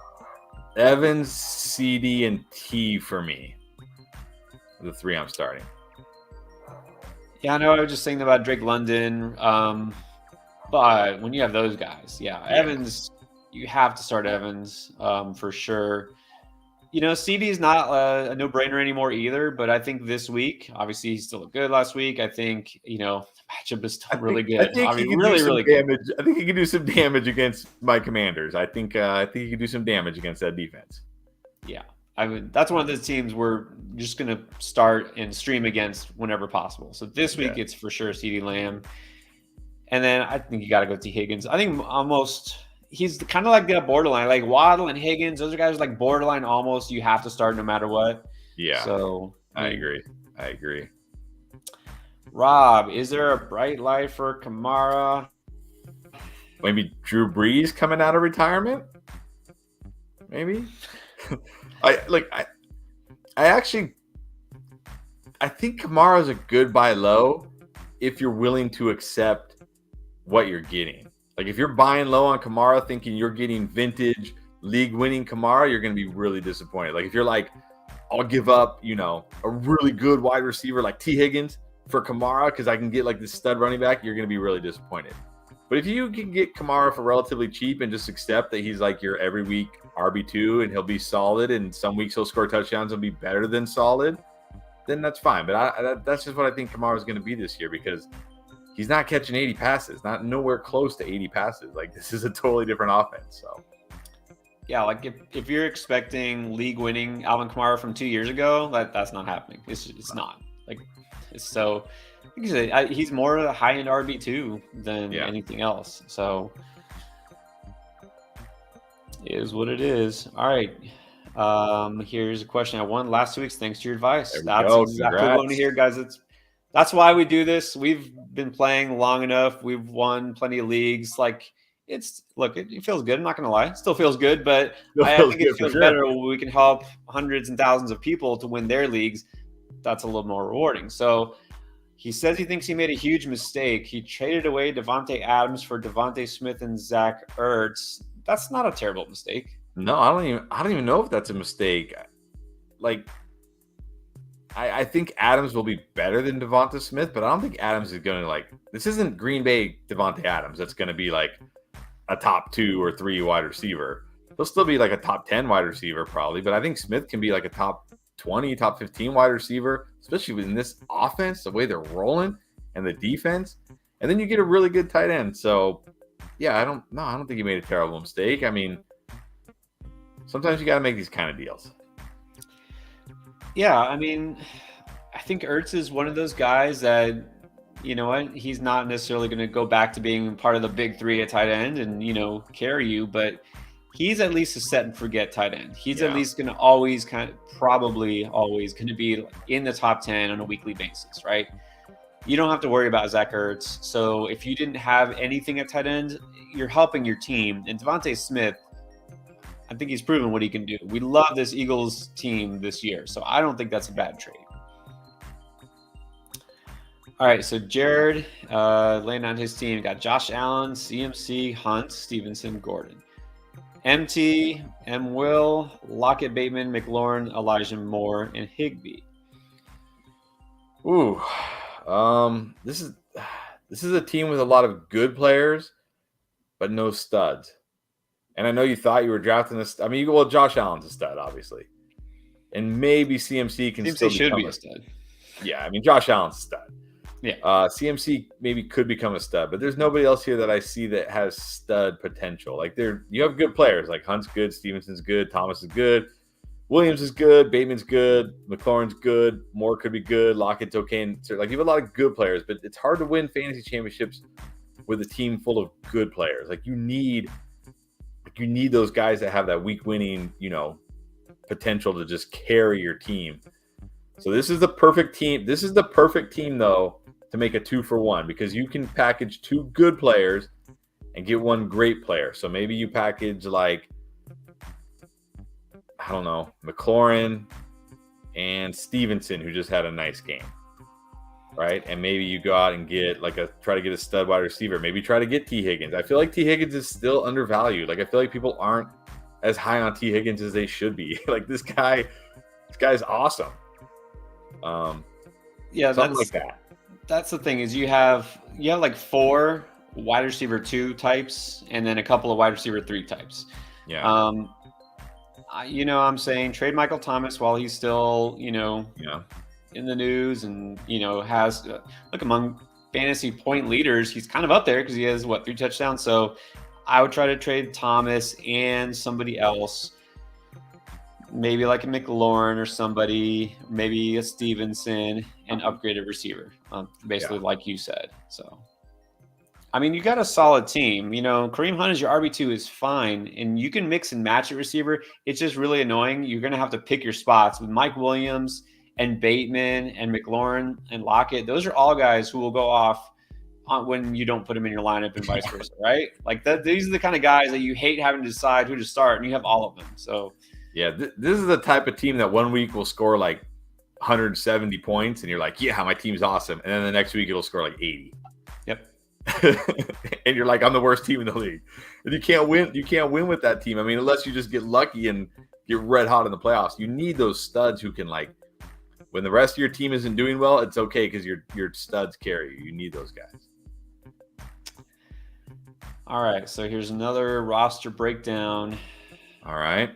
Don't see a question, so I guess we'll just do the same, guys. When you throw your roster our way, okay. He's actually saying it's a 10-man league, full PPR. All right, so let us know. Do you want us to rate your team or give suggestions? You have 3 flexes in your league? Is that right, or are you just showing your bench? 3 flexes. That's all right. That's pretty good. Well, let's go to okay. So you got Herbert, fine there. Barkley and then Cook, solid. Waddle, Williams, Andrews, Lazard, Hunt, and then Marquise Brown. It's a 10-team league, right? So take that for what it's worth. But. Yeah, I mean, you could obviously. I mean, I don't really dislike this team. I like a lot of these guys. I mean, Lazard, you could probably try to upgrade there, but I don't really know what you would do. I mean, I don't think Dalvin Cook is going to be the elite running back people drafted him for, but I think as your RB2, that's more than fine. Barkley looks awesome. Waddle looks awesome. Mike Williams, we talked about. Marquise Brown looks awesome. Hunt and Lazard are solid. Andrews is obviously awesome. There's nothing jumping out to me that's like, oh, you could do this. Like the other team we just looked at where it's like, yeah, you need to do this. This to me looks like solid. Dude, yes, solid. Just play the waiver game. Try to upgrade that Allen Lazard position if you can. But other than that, I think it's pretty solid. Yeah, I don't see any holes here. I don't see any like obvious needs. We don't know who you have on your bench, but I mean, yeah, this is a solid team even for 10 teams because you got Andrews, possibly the tight end 1 this year. Barkley right now is the RB1. Waddle, top 5 wide receiver at the moment. So I think you're pretty good. But yeah, like you said, full PPR, Lazard is just going to be a little volatile. But. Okay. Trade Barkley for Chase. No. Nope. Already talked about it. It's. I'm not going to say like it's easy to replace Chase because it's not. But it's easier to replace Chase than the potential RB1. Like there's not that many elite running backs. No. Yeah, I wouldn't do that either. Nothing against Chase, but right now, that running back is more valuable. So yeah. All right, JK, which 2 would you package for number 1 RB? If you can trade Etienne, now's the time to do it. CEH, Chris, you mentioned CEH, didn't you, on the sell high? Yeah, the problem with Etienne is he has no value right now. CEH and Kamara are the 2 that are jumping out to me because the thing is with Hall, like we like Hall and we see the potential with Hall and we see what's happening with Hall, but a lot of people don't. So, that's the thing when you're making these trades and whenever I'm doing these videos, I'm always trying to think in my head, like, how do people perceive the value of these players right now? Not necessarily like who's doing what, but like right now, CEH has a ton of value. He's had 3 great games. people want CEH to be good, right? Ever since the Chiefs drafted him, people want CEH to be a thing. They want him to be good. Every year they want him to be a thing. He's a thing right now. Take advantage of it. Hope that the guy in your league is just looking at the fantasy points and not looking deeper and seeing that CEH is really outplaying what he should be doing. So I like CEH and Kamara because Kamara still has a lot of name value. So I think if those would be the two I'd be packaging. Yeah, I like Hall. Obviously, you don't want to sell him now. If anything, this guy you should be looking to buy. And yeah, like Etienne, you don't have to hold on to him, but that's true. His value right now is pretty much as low as it could get. So yeah, no one's taking Etienne right now. And then just people, in general, people are asking if they should drop him. When you're saying which two would you package for an RB1, if you can ever do that and package two RB2, 3 types like this for a solid, and when you say number one running back, right? I mean, it depends what your definition is of that, but like a for sure week in, week out running back, like a Joe Mixon or something like that, do it. Like, just do it. Yeah, Joe Mixon would be. I do regret not putting Joe Mixon on the buy low. He should have been on there. Well, sorry. There's always next week. Yeah, well, let's hope now. Let's hope he actually does something this week. If not, he'll be on there for sure. But the thing is, I mean, like I said, he could be limited this week, and maybe the buy low window opens even wider. It's possible. We don't know. True. All right, I think we're caught up on super chats. We're also hour and a half in. So, Chris, how much more you got in you? We do a few more. Let's see. Okay, we've done a lot of trade questions tonight. Let's see if we can get some waiver wire ones in. Let's see if I can get to this one, which, by the way, guys, just talking about this. We love talking trades, but remember, if you have a start sit question, join us on Saturday. Saturday night, we'll be here for 3 hours. If you're not sure what time that is, well, click the notification bell after you're subscribed, and you'll know as soon as we go live. We do talk about this too. I also mentioned we got a new weekly series coming out, Factor Fluke, and we do talk in depth about these big surprises, guys like Mac Hollins. What do we think about him? But this question is he worth the ad and how much fab? So you're going to make this decision tonight, potentially. I think we both agree, yes, he's worth the ad. He's worth the ad. I wouldn't dump a lot of fab on him because, I mean,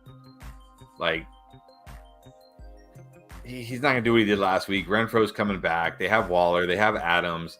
Maybe like $6 to $8 is probably kind of what I'm feeling. If you need wide receiver.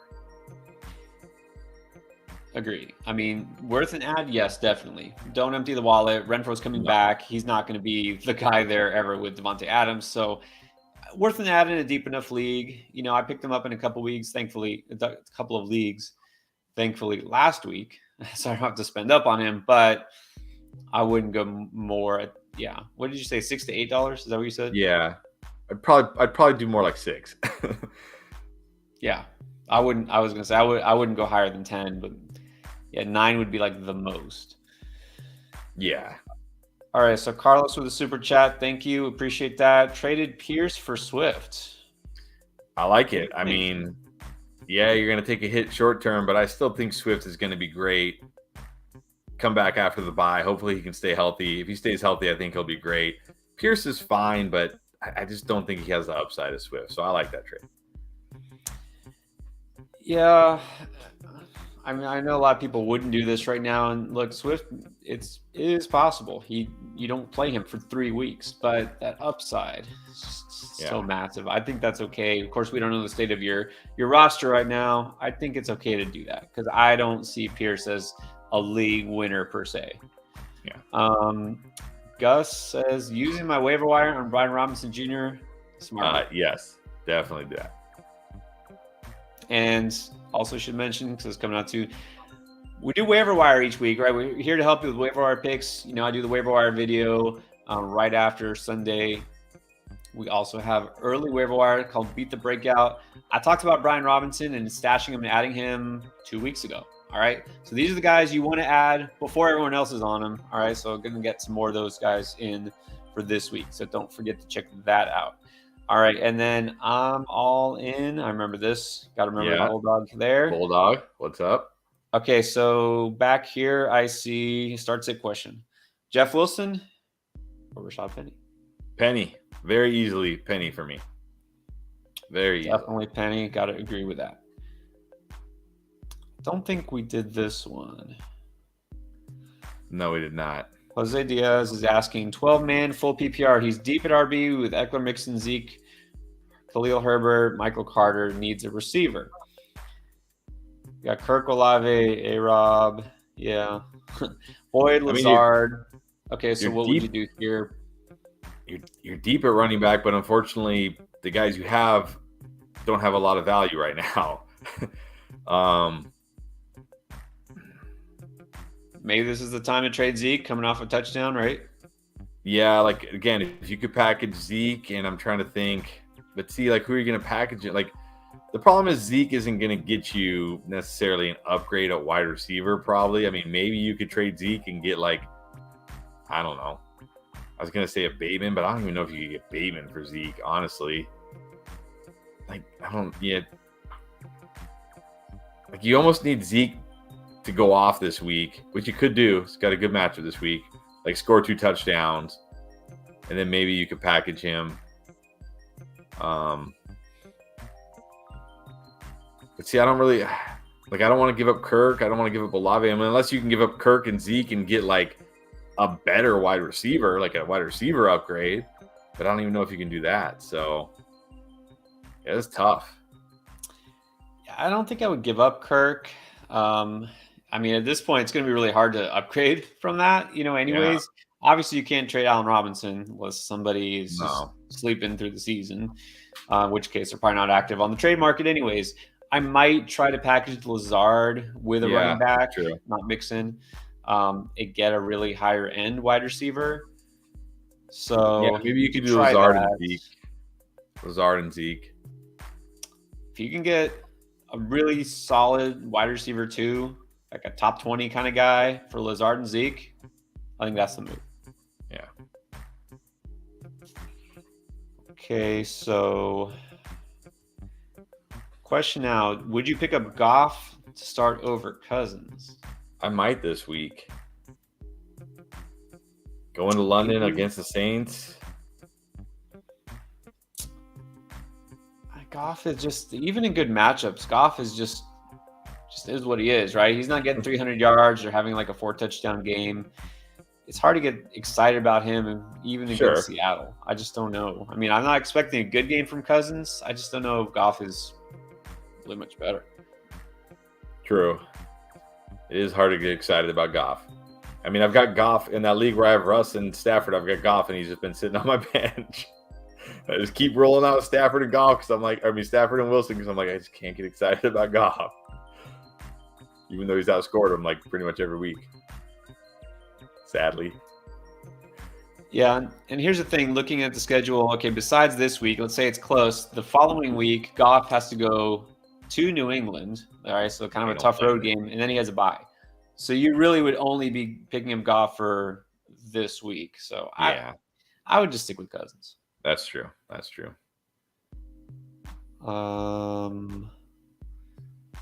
Okay, let's see. All right, we got Jacob again. Another super chat. Thank you. 14-team league PPR. You got Burrow and Winston, Najee, Sanders, and Ingram. A little bit of ouch there. Jamar, McLaurin, Garrett Wilson, Traylon Burks, MVS, Jalen Tolbert. Got Kelsey. That's a good thing. Thoughts, suggestions, rating. Okay, so grade the team. What stands out to me is that your RB2 is Miles Sanders. Or Mark Ingram. Wide receivers good. For a 14-team league, that's good. Kelsey, great. Especially in a 14-team, that's a big advantage in a 14-team. Burrow, good. Najee, hopefully good. I think this is overall a good team. I mean, it's a 14-team.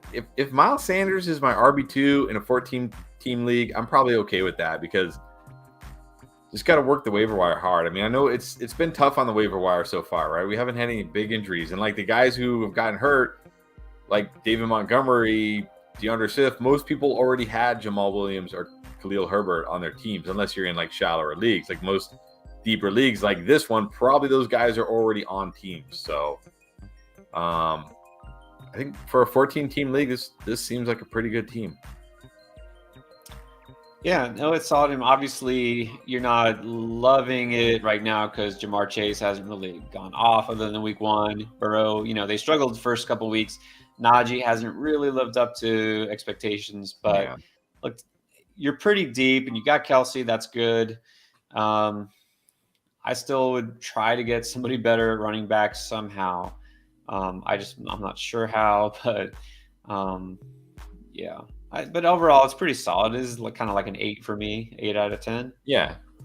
Like an 8. And then just for perspective, and again, look, every league is different. This is a 14-team league. And then we have another user here, Joel, saying, do you drop Miles Sanders for Khalil Herbert? Which isn't crazy. I mean, that kind of makes sense, but would you do that? Only if David Montgomery goes on IR, where he's going to miss significant time. I mean, right now they're saying day to day. He might even play this week. I know Miles Sanders hasn't been great, but at least Miles Sanders is still. I mean, he got 15 carries. He just didn't do it. Like, at least he's still the guy on his offense, and it's a great offense. So, only if we hear that David Montgomery's going to miss significant time.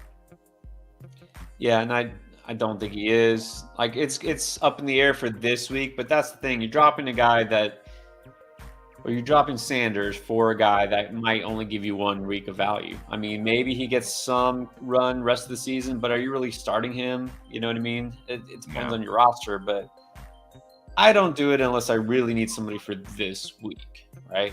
Still, it's a little too risky for me. All right. Now I think we're caught up on the super chats. Last chance, guys. We're going to wrap up pretty soon. So anything else jumping out to you? Let's see. See if we can see any more waiver wire ones. Here we go.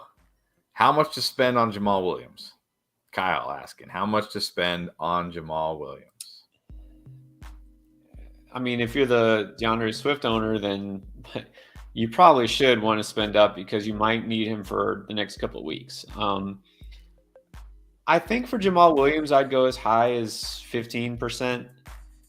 I mean, if I'm the Swift owner and I'm thin at running back, up to 20% maybe, because he's going to be involved, right? He's not just like an Alexander Madison who steps in only when he's hurt. Like, he's been involved. He's getting touchdowns. He's going to be, a regular part of the offense. So, but again, that's my max. Like, you might not have to spend that much. It depends on your league. But look, everyone else is going to be on him too this week. Yeah. And there's nobody else to pick up a running back. It's like Khalil Herbert, Jamal Williams. Like, that's it. Yeah, I agree. I wouldn't go over 20. Like, no way am I going over 20. I think 15. Like, again, I think I've talked about it before. I like to use uneven numbers. So if somebody else bids 15 and you bid 16, you get them, right? So 16 or 17 is probably the max I would go.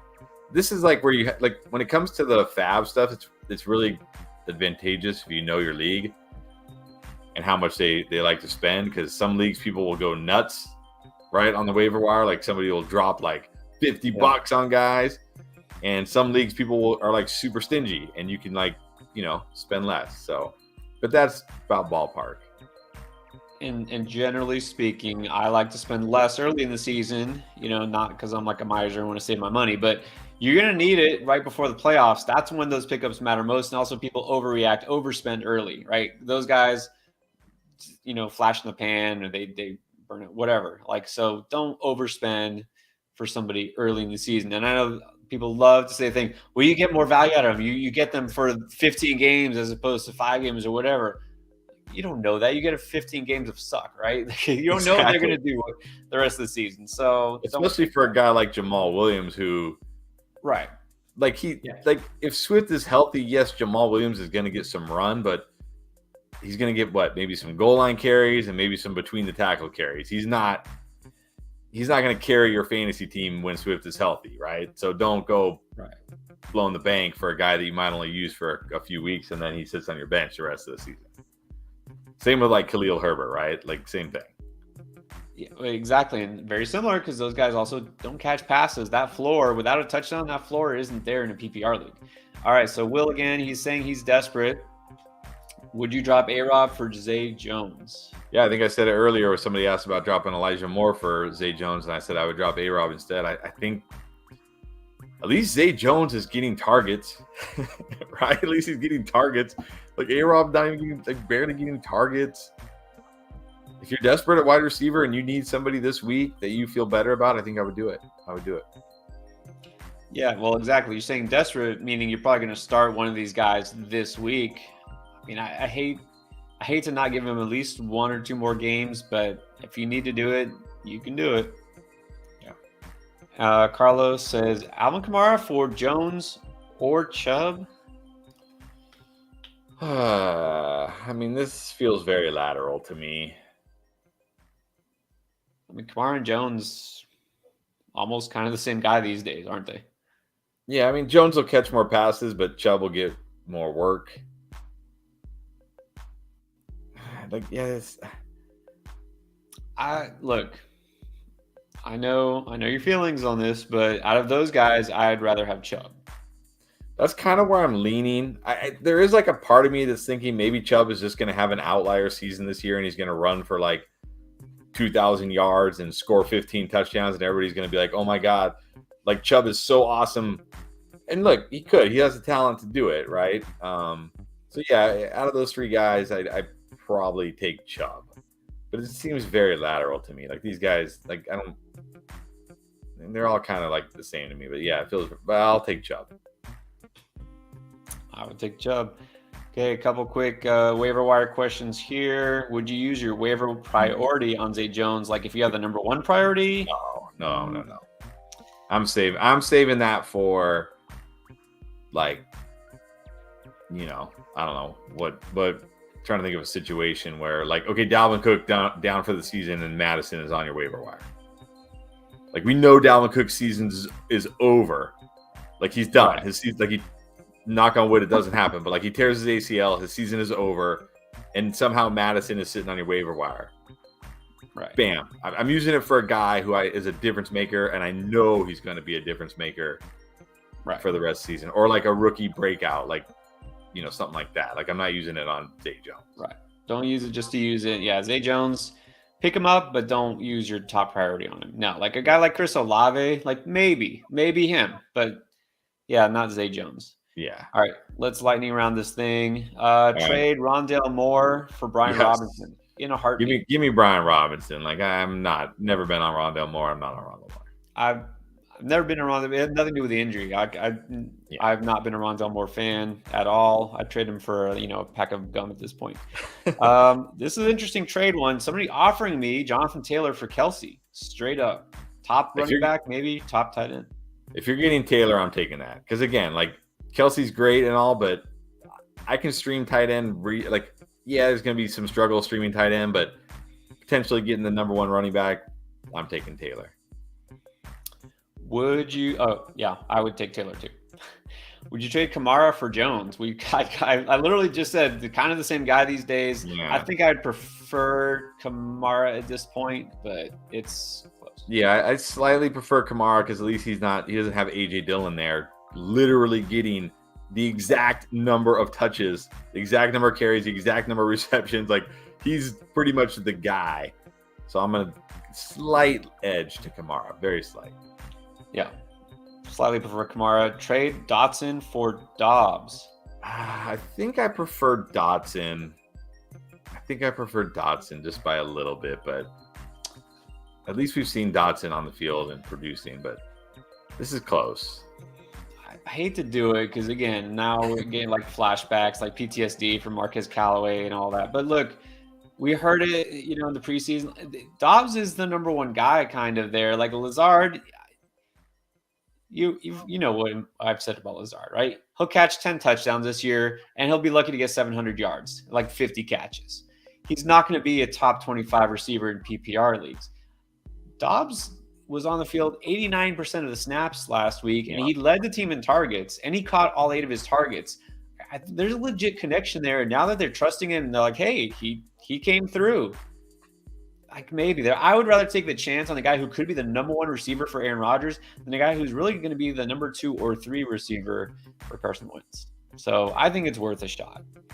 So speaking of Dobbs and the Packers, thoughts on Christian Watson? Greetings from Germany. Glad to have you. I mean, Not liking what I've seen from Christian Watson so far. Right, missed a lot of camp with injury. Now missed again with injury. Dropped that touchdown pass in week 1. Like, yeah, not liking Christian Watson right now.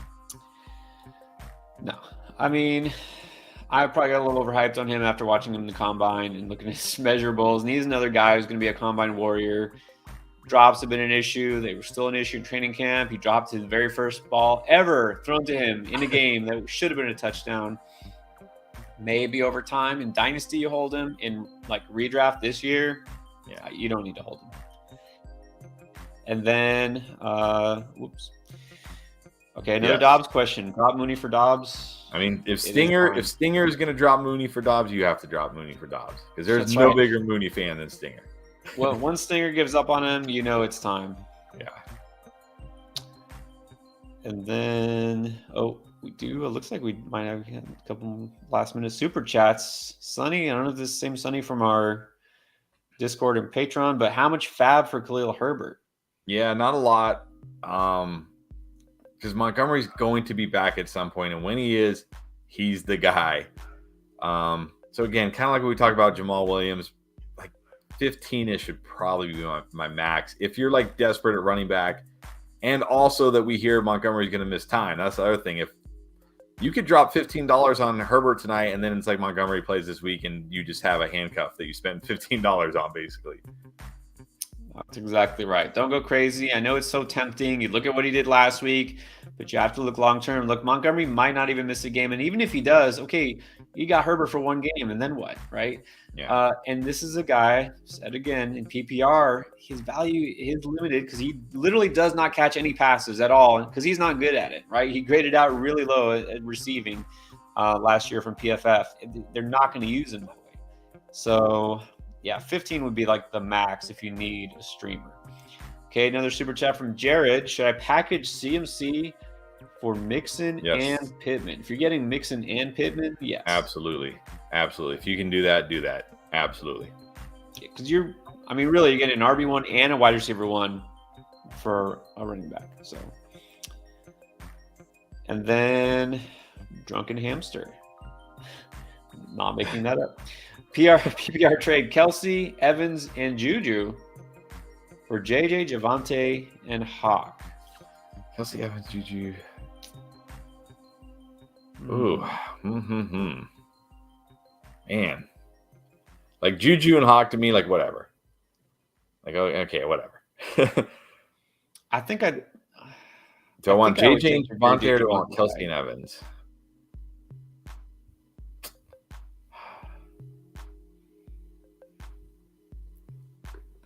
I'm gonna go JJ and Javonte. I still believe in Javonte long term. I obviously still believe in Jefferson long term. I'm gonna take that side. Yeah, I don't love Hawk. At this point, he is what he is, but at least he's startable, right? You're not gonna have to stream at tight end. So I'd rather have the guy who I still think could be the number 1 receiver, at least number 2, maybe. Top 3. And then Javonte, I like Javonte rest of the season.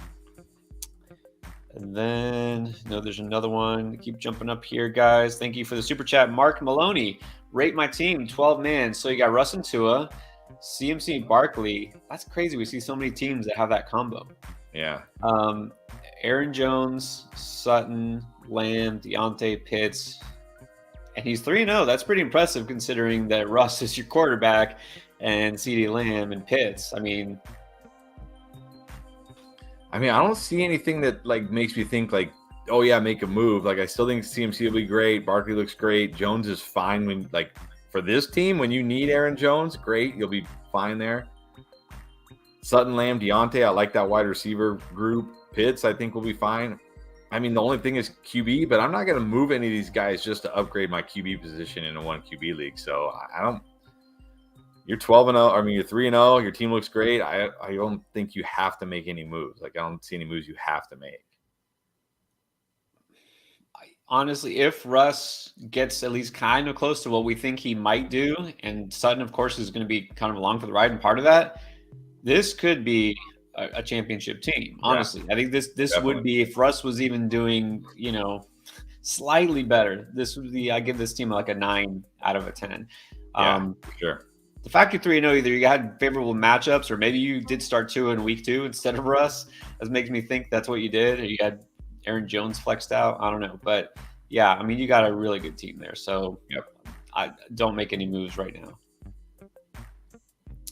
And then Steven Drakes wants to know, would you drop Algier for Njoku? Yeah, didn't like what I saw from Algier in week 3. I thought after week 2 he'd be more involved, but he wasn't. So if you need a tight end, I would drop Algier for Njoku. Yes. Yeah, Algier is just a guy you could stash if you really have the space, but he's not moving the. He wasn't either of our favorite prospects coming into draft season. And then also, should you start Sanders or Dameon Pierce this week? Definitely Dameon Pierce. Definitely Dameon. It's gotta be Pierce.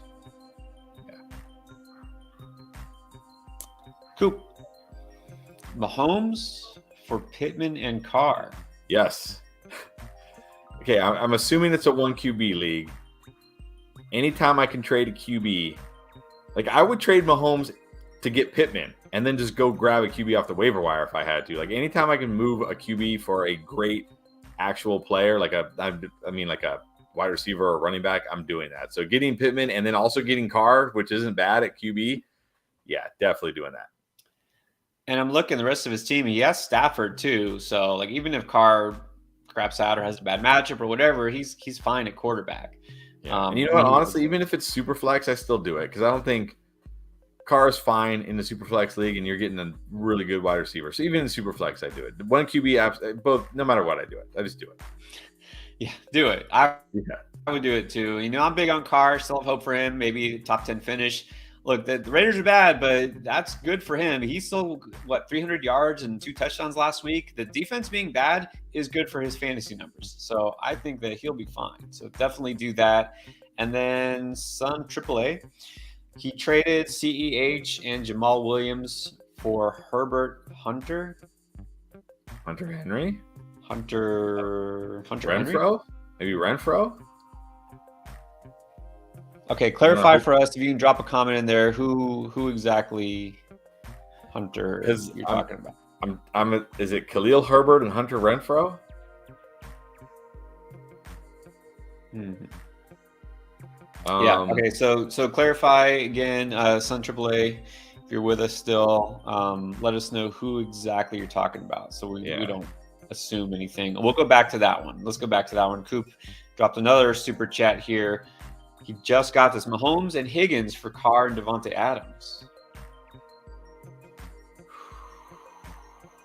I would rather have Mahomes and Higgins. Yeah, that's how I'm feeling too. I want the Mahomes and Higgins side. Okay, now he's the one we just talked about. This Mahomes for Pittman Carr. If that deal's still on the table, then you take that deal, right? Yes. I prefer that deal. Okay. All right. So we'll kind of wait on this. You're still on here. Well, I will say, like, if it's Khalil Herbert and Hunter Renfro, which to me makes the most sense. Okay. Renfro. Okay. And then he said QB. Oh, Justin Herbert. Justin Herbert. That's what I thought at first. Because probably nobody's trading for Khalil Herbert right now, right? Yeah. So you can see Jamal Williams for Justin Herbert and Hunter Renfro. I'm never really a big fan of trading for QB, but I get it. Like maybe you lost Lance, or maybe there's nobody on your waiver wire. I don't hate it. I do. Hunter Renfro will be okay. Herbert will be great. So I don't hate it. I think it's fair. I'm going to go with fair. Without knowing your situation at quarterback, I mean, if you're trading for Justin Herbert, obviously you don't have a stud at quarterback, right? I think CEH is expendable, and Jamal Williams, I mean, he's a good pickup, but he's not a must start. You know what I mean? So, but again, you're trading away 2 running backs. I'm assuming you're good at running back, right? Like if those guys are like your 3rd and 4th running backs, I definitely do this deal, right? If you don't need either of them to start. So I would do it. I'd rather have the talent of Herbert honestly. And then Marshall Whitworth. All right, so we got another roster lineup here. We got A-Rod and Lawrence, CMC, Kamara, Dobbins, Pierce, Pittman, Deontay Samuel, Thielen, Dotson, Chark, Gallup, Godwin. That's a deep receiver core. Waller, Hurt. All right, what do you give this? QBs are a little iffy. Running backs are okay. Like, you got CMC. At least you have Pierce and Kamara. Like, running backs okay. Wide receivers great. I'm assuming the Samuel is Curtis. If the Samuel's Debo, that's incredible. I'm gonna assume Curtis. You got a decent tight end with Waller. I'm gonna say it's. I'm gonna give this one a 7.5. Like, it feels good, but like not like great. You know what I mean? Like, it feels good. Like, it's a good team. It's a contender, but it needs like a little work. That's exactly what I was going to say. Maybe closer to 7, just because I don't love the quarterback situation. I'm assuming 12 teams, right? I'm assuming a 12-team league.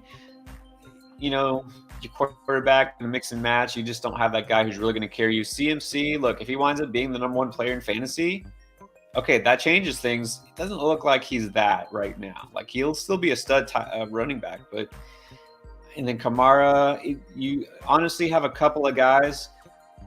It's not that we hate them, but we kind of said they were going to be overvalued, right? You know what I'm talking about, right? Kamara, like, we didn't draft Kamara this year. Dobbins, we have no part of. Waller is fine. He's fine. You don't have to do anything with Waller, but I just don't think he's a top 3 tight end this year, right? So I think you're fine. I think you're a playoff team. I just feel like, you know, that quarterback situation maybe could get upgraded. That RB2 situation, this is where maybe you try to flip Dobbins before people realize he's not going to be a stud, you know. But it's solid, but it doesn't stand out. You know what I mean? And then Joel dropped a super chat here in his question. Okay, so start sit question. You got Kamara, Jamal Williams, Breece Hall, J.K. Dobbins, and Akers. I think you've got to start Jamal this week. Great matchup, and even if Swift plays, I think he's going to be very limited. And then it's close for me between Hall and Kamara for the other one. I think I'm going to still give the slight edge to Kamara for now. So I'm going to go with Kamara and Jamal. Yeah, I think Kamara for now, just because it is a good matchup. He should be a little bit better, right?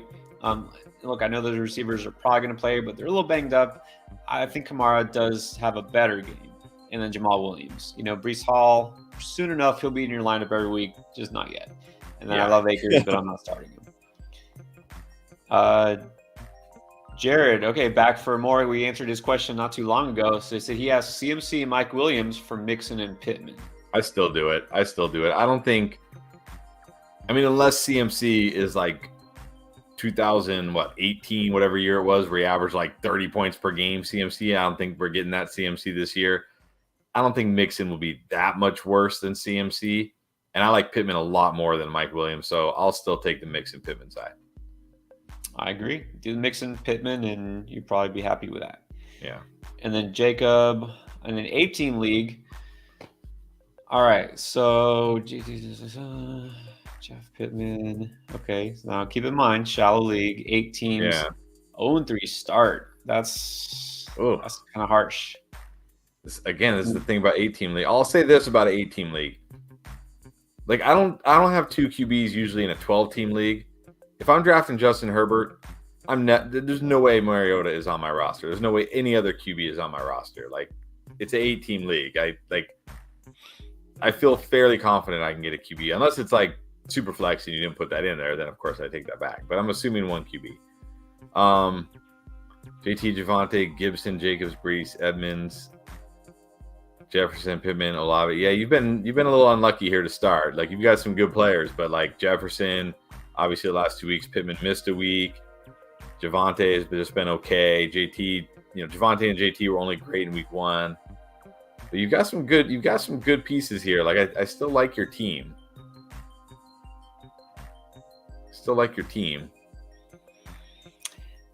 Yeah, and look, and if it's an 8-team league, I'm assuming it's not super flex. Rarely do you see an 8-team league that goes True. super flex. But yeah, you don't need Mariota because there's going to be plenty of quarterbacks out there that even if you do need one, which you shouldn't. Yeah, so don't worry about that. Maybe you grabbed Mariota last week in case Herbert didn't play. I don't know. Look, you got the guy who, at least in draft season, was the number 1 running back. You got the number 1 receiver. These guys should be fine. Jefferson has just had a slow start. Yeah. He'll be fine. JT will be fine. Javonte will be better. Brees Hall will get better. So I just kind of have to stay the course here, really. I mean, there's no way you can upgrade at tight end. There's no way you can upgrade at quarterback. There's no way you can upgrade the top of your wide receiver core and really at running back either. There's really nothing you need to do or can do. So I know it's annoying that you're 0-3, but it's not the way you drafted. So yeah, I don't even in an 8-team league. I don't know how you got JT and Jefferson. That's good. I don't get that. Okay. Spice. 12-team, 1 and 2. Don't worry about that. Okay, Russ, CMC, Connor, Pierce, Penny, Edmonds. Michael Thomas, Lamb, Sutton, Curtis Samuel, Pitts, Schultz. Okay, so he's looking to make a deal. Who should he trade? I say Michael Thomas. Yeah. I would definitely be looking to trade James Conner, Michael Thomas. I'd even be looking to trade Curtis Samuel right now if I could. Unfortunately, Schultz is injured. But I'd be looking to trade those guys while they still have some value. You could package Samuel and Connor or Thomas and Connor based on if the person likes, if you have a potential trade partner and they prefer Thomas or Samuel, you could package one of those guys with Connor. I think you'll actually be okay at running back. I'd be looking to upgrade your wide receiver. I like Lamb, I like Sutton, but if you can package like Thomas and Samuel or Thomas and Connor or Samuel and Connor and get like another really, really good wide receiver, that's what I'd be looking to do. Exactly. The guys you should be trying to trade are Thomas or Samuel and Connor or Edmonds, coming off that 2-touchdown game might be a good time. You'll be fine rest of the season. You should probably be okay rolling out Pierce, as your RB2. If you can upgrade a receiver, like Chris said, that's the move. Okay, trade or keep Swift.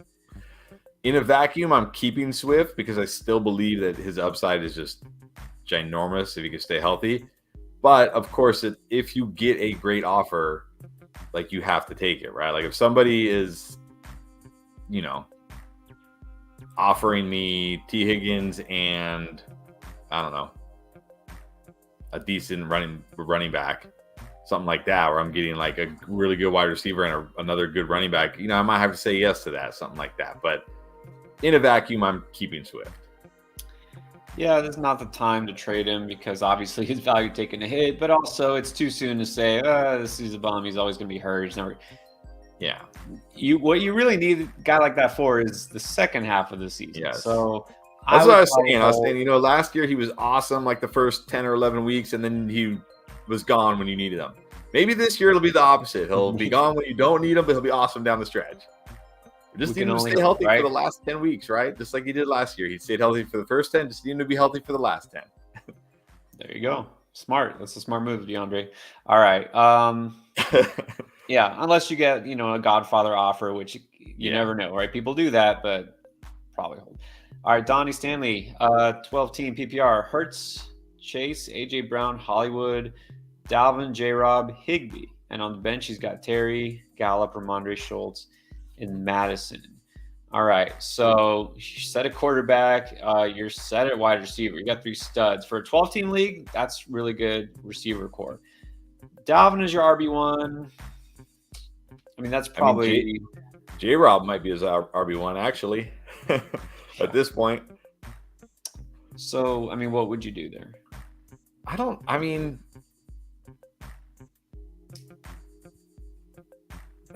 Not much. Maybe you could try to package like Dalvin and Terry and see if you can get JT. Maybe see if you can get Swift. and just, ride it out with like Ramondre for a few weeks.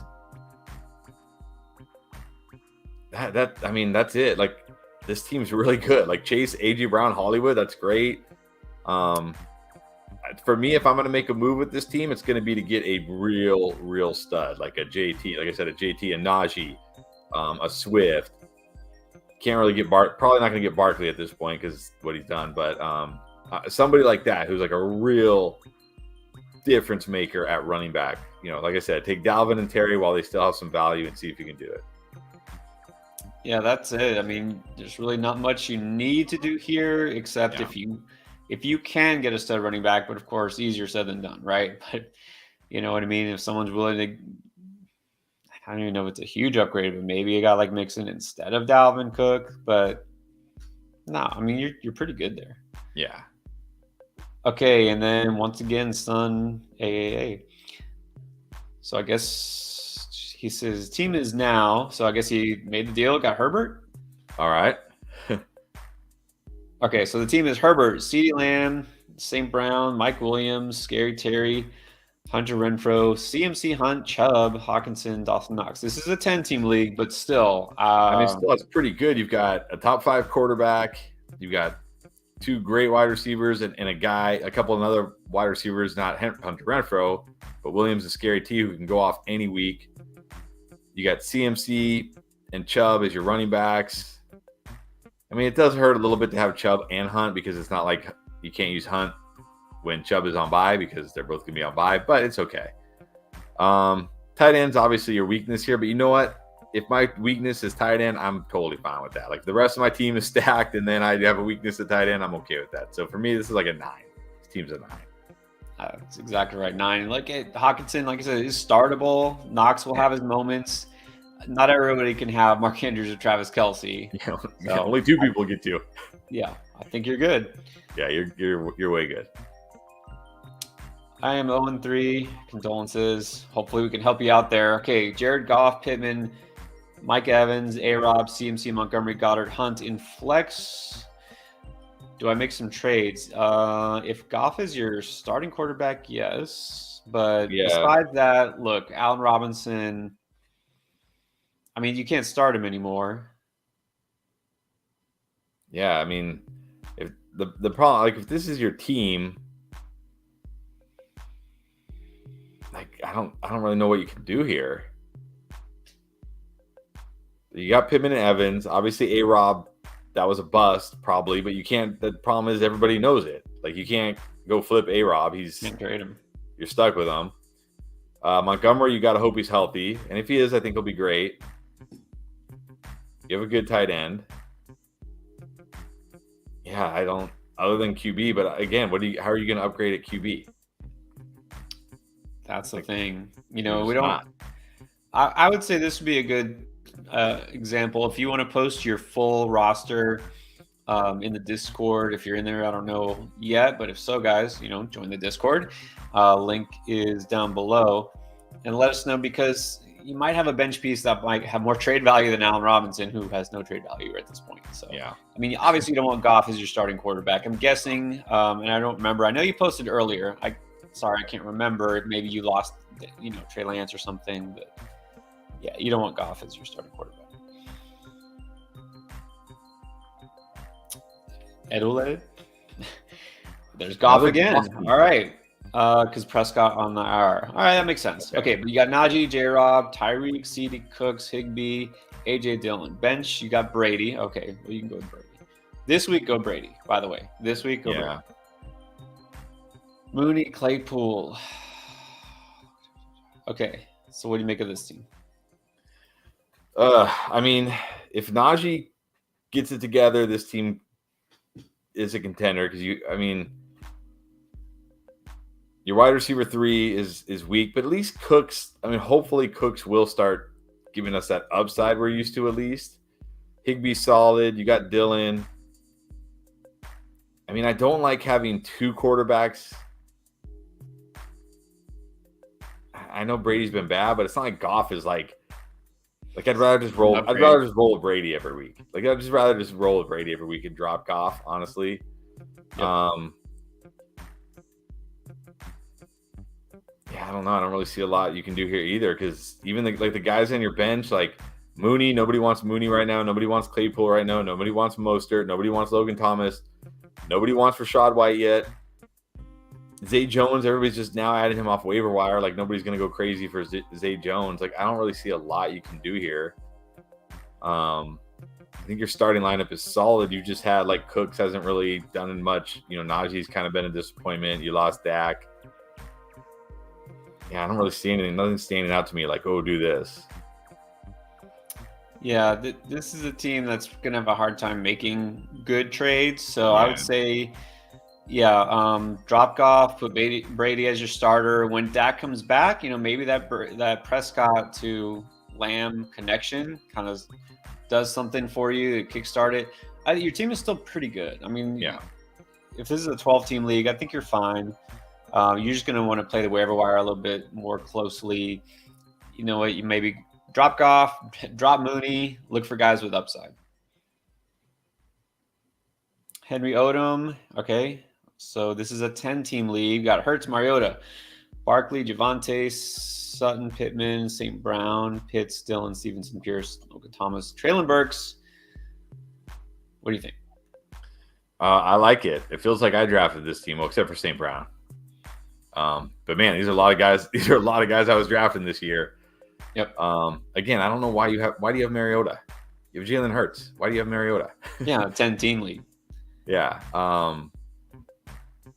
I think you again. I think the only real weakness here is tight end with Logan Thomas. Like, is Njoku still out there? Is Conklin still out there? Try to get one of those guys if they're on waiver wire. But this is a great team. This is another 9 for me. I mean, yeah, you've got an awesome running back, Javonte. I still believe in. You got great wide receivers. You got Pitts. Yeah, why do you have Logan Thomas when you have Pitts? Get rid of Logan Thomas too. Drop that guy, especially in a 10-team. You don't need 2 tight ends. This is a 9. You know, definite 9. This is the type of team you could afford to stash players, right? Stash some rookies and some guys that might help you later in the year. You don't have to have that backup quarterback tight end. So, especially this is a really good team, though. Yeah, really good. Henry, Coop with another one. He accepted the deal. Nice. All right, well done. So now he's got Swift, JT Higgins, more Hollywood Hurst. How do you get I love that he's looking at it like he just made the deal and he's ready to wheel and deal more. He's like, now what? Now what? I love that. But how do you get Swift, JT, and Higgins? And I'm assuming the Moore is DJ Moore, which is but that's okay because you have Hollywood, so it's okay. Okay, so what could he do here though? Well, I mean, you just traded an elite QB, so yeah. Yeah. I don't know. Like Swift. The problem is, like, I don't know what you're getting. Like, I think even DJ Moore truthers are starting to talk themselves off of DJ Moore now. Like, I think I'm finally starting to hear people say, like, oh, DJ Moore is going to be terrible this year. I'm like, what? Really? I think even DJ Moore truthers are accepting the fact that DJ Moore is not going to be good this year. So it's hard to move him. You can't really move Schultz right now because he's hurt. You've got Stafford on the bench, so you're good at QB because you can always play matchups with those guys, with Carr and Stafford. Yeah, I don't really see what you can do here. I think your team's great. The thing is, go for an elite tight end. Sure, that sounds great, but what are you giving up to get him? And then the thing was, you can't trade. You would have to give up at least a startable tight end. I don't think anybody who has Kelsey or Andrews, say, oh, I'll take Hayden Hurst. And then Schultz, maybe, but this is not the time to trade him. You have to wait till he plays next week. So you're going to have to wait. Maybe in a couple weeks you can try that deal. I mean, I don't think there's much else you really can do here. If you can trade Moore and Carter, sure, go for it to try to upgrade somewhere, but that would be it. Yeah. I mean, your team is good. Yeah, your team is very good. All right, Alex. Evans, Judy, Elliott for Jonathan Taylor. Is that too much? No, I do it. Zeke, to me, like, whatever. I do really like Evans. Judy, I'm starting to have my doubts. Like, is he just going to be kind of an okay guy this year? And you're getting potentially, like, the top running back. I think I'd do it. And he's saying a receiver. He's already got Chase, Devontae Smith, and Olave. I mean, that's a good 1, 2, 3, right? Yeah, and look, if you look at his running backs, A.J. Dillon, is that hopefully that's Javonte Williams and not Jamal, but I guess Jamal's okay right now. So he definitely needs running back help. Your wide receivers are still good. I do it. Yeah, I do it. Yeah, and like it feels like a lot, but at this point, if Zeke is kind of a throw-in, right? Like you're not really worried about it because you're not starting him anyways. It comes down to if you feel like Judy is going to be starting for you every week. But look, is he going to be better than Olave the rest of this year? Doesn't look like it. Yeah, it doesn't look like it. And the last thing, I'm not sure. Does that say 13? Is this a 13-team league? Yeah, I saw that too. I was like, they have 13-team leagues? I didn't even know they had that. I guess. Yeah, who needs even numbers? All right, we got this. We got one more super chat, and I'm going to call it because I got a bacon cheeseburger waiting for me. Yeah. Getting late here. But man, I don't like this for you. 0-3. I know it happens. Look, you're not out of it. You traded Saquon and Amari Cooper. You got Josh Allen, Debo. Look, I think that's okay. You hate trading the potential RB1, but you got the QB1 and you got a top elite wide receiver. I know, but the thing is, like, I don't think Saquon and Cooper are the reasons you like. I don't think going from Stafford to Josh Allen and from Cooper to Debo is like why you've been losing. Like Saquon and Amari have been great. Like, so they're not the issues here. They're not the issues for you. Like, right. Like Debo hasn't even been as good as Amari Cooper this year, right? Like I don't even know. Like, I don't even know if that. And I think Cooper's gonna have a great week again this week. Okay, but here's the actual question though. Like he did that deal. Now he's saying, does he buy low on Akers for Judy, who we just talked about? Like if you're getting Judy, I think I would move Akers if I'm getting Judy. But he's saying buy Akers low. So I'm assuming he's saying he's going to trade Judy to get Akers. I know Akers scored a touchdown last week, but I still don't really like what I'm seeing. And that team just throws the ball so much. They're just like such a pass-heavy team. I think I still prefer Judy. And I don't mind buying low on Akers, but to me, that's not low enough. Like low means a guy who's, I mean, I don't know. I go a little lower. That's all I'm saying. Yeah, me too. And then Arm. Is it left or right? Okay, need an RB2 in a flex 10-team league. You got Lamar, you got Najee. You have a question mark at RB2. That's never good. Amon-Ra, Deontay, Kelsey. Well, I'm going to say right now your RB2 this week is Dameon Pierce. Love him this week. Okay, so your RB2, it's either Aaron Jones or Dameon Pierce. So we'll go Pierce. Yeah, I don't love Aaron Jones this week. And who do you flex? I mean, Keenan Allen looks like he's probably going to play, but would you put him over Mike Williams? Probably not. I think I do this week only because I'm worried that Justin Herbert's not 100% yet, and he I mean, I'm not a doctor. I don't know his injury. I'm not like sitting here trying to analyze his injury. But to me, it seems like if I had a rib injury, it'd be easier to throw the ball like 5 to 8 yards than it would be to throw it like 30, 40 yards. So I think Keenan could get peppered with targets this week, and Mike Williams could have another down week just because Herbert's not 100% yet. So this week, I probably go Keenan. I mean, that's a good point. Because look what Mike Williams did last week. He got one ball, right? Palmer had a big game, right? Josh Palmer had like 9 targets. Yep. And Palmer, what does he do? He runs those intermediate routes. He's not the deep ball guy. So you might have a point. I mean, I kind of just worry about Keenan Allen just being healthy, even if he does play. True. It sounds like he's trending toward it. So, I mean, to me, it's either Allen or Williams. I guess if Allen is a full go, right? He's not like game time decision. You can go Allen. All right, guys. Thank you for all the super chats. Yeah, usually, you know what? When we started doing this, our intention was like, hey, we'll hop on for an hour on Tuesday night and answer some waiver wire questions.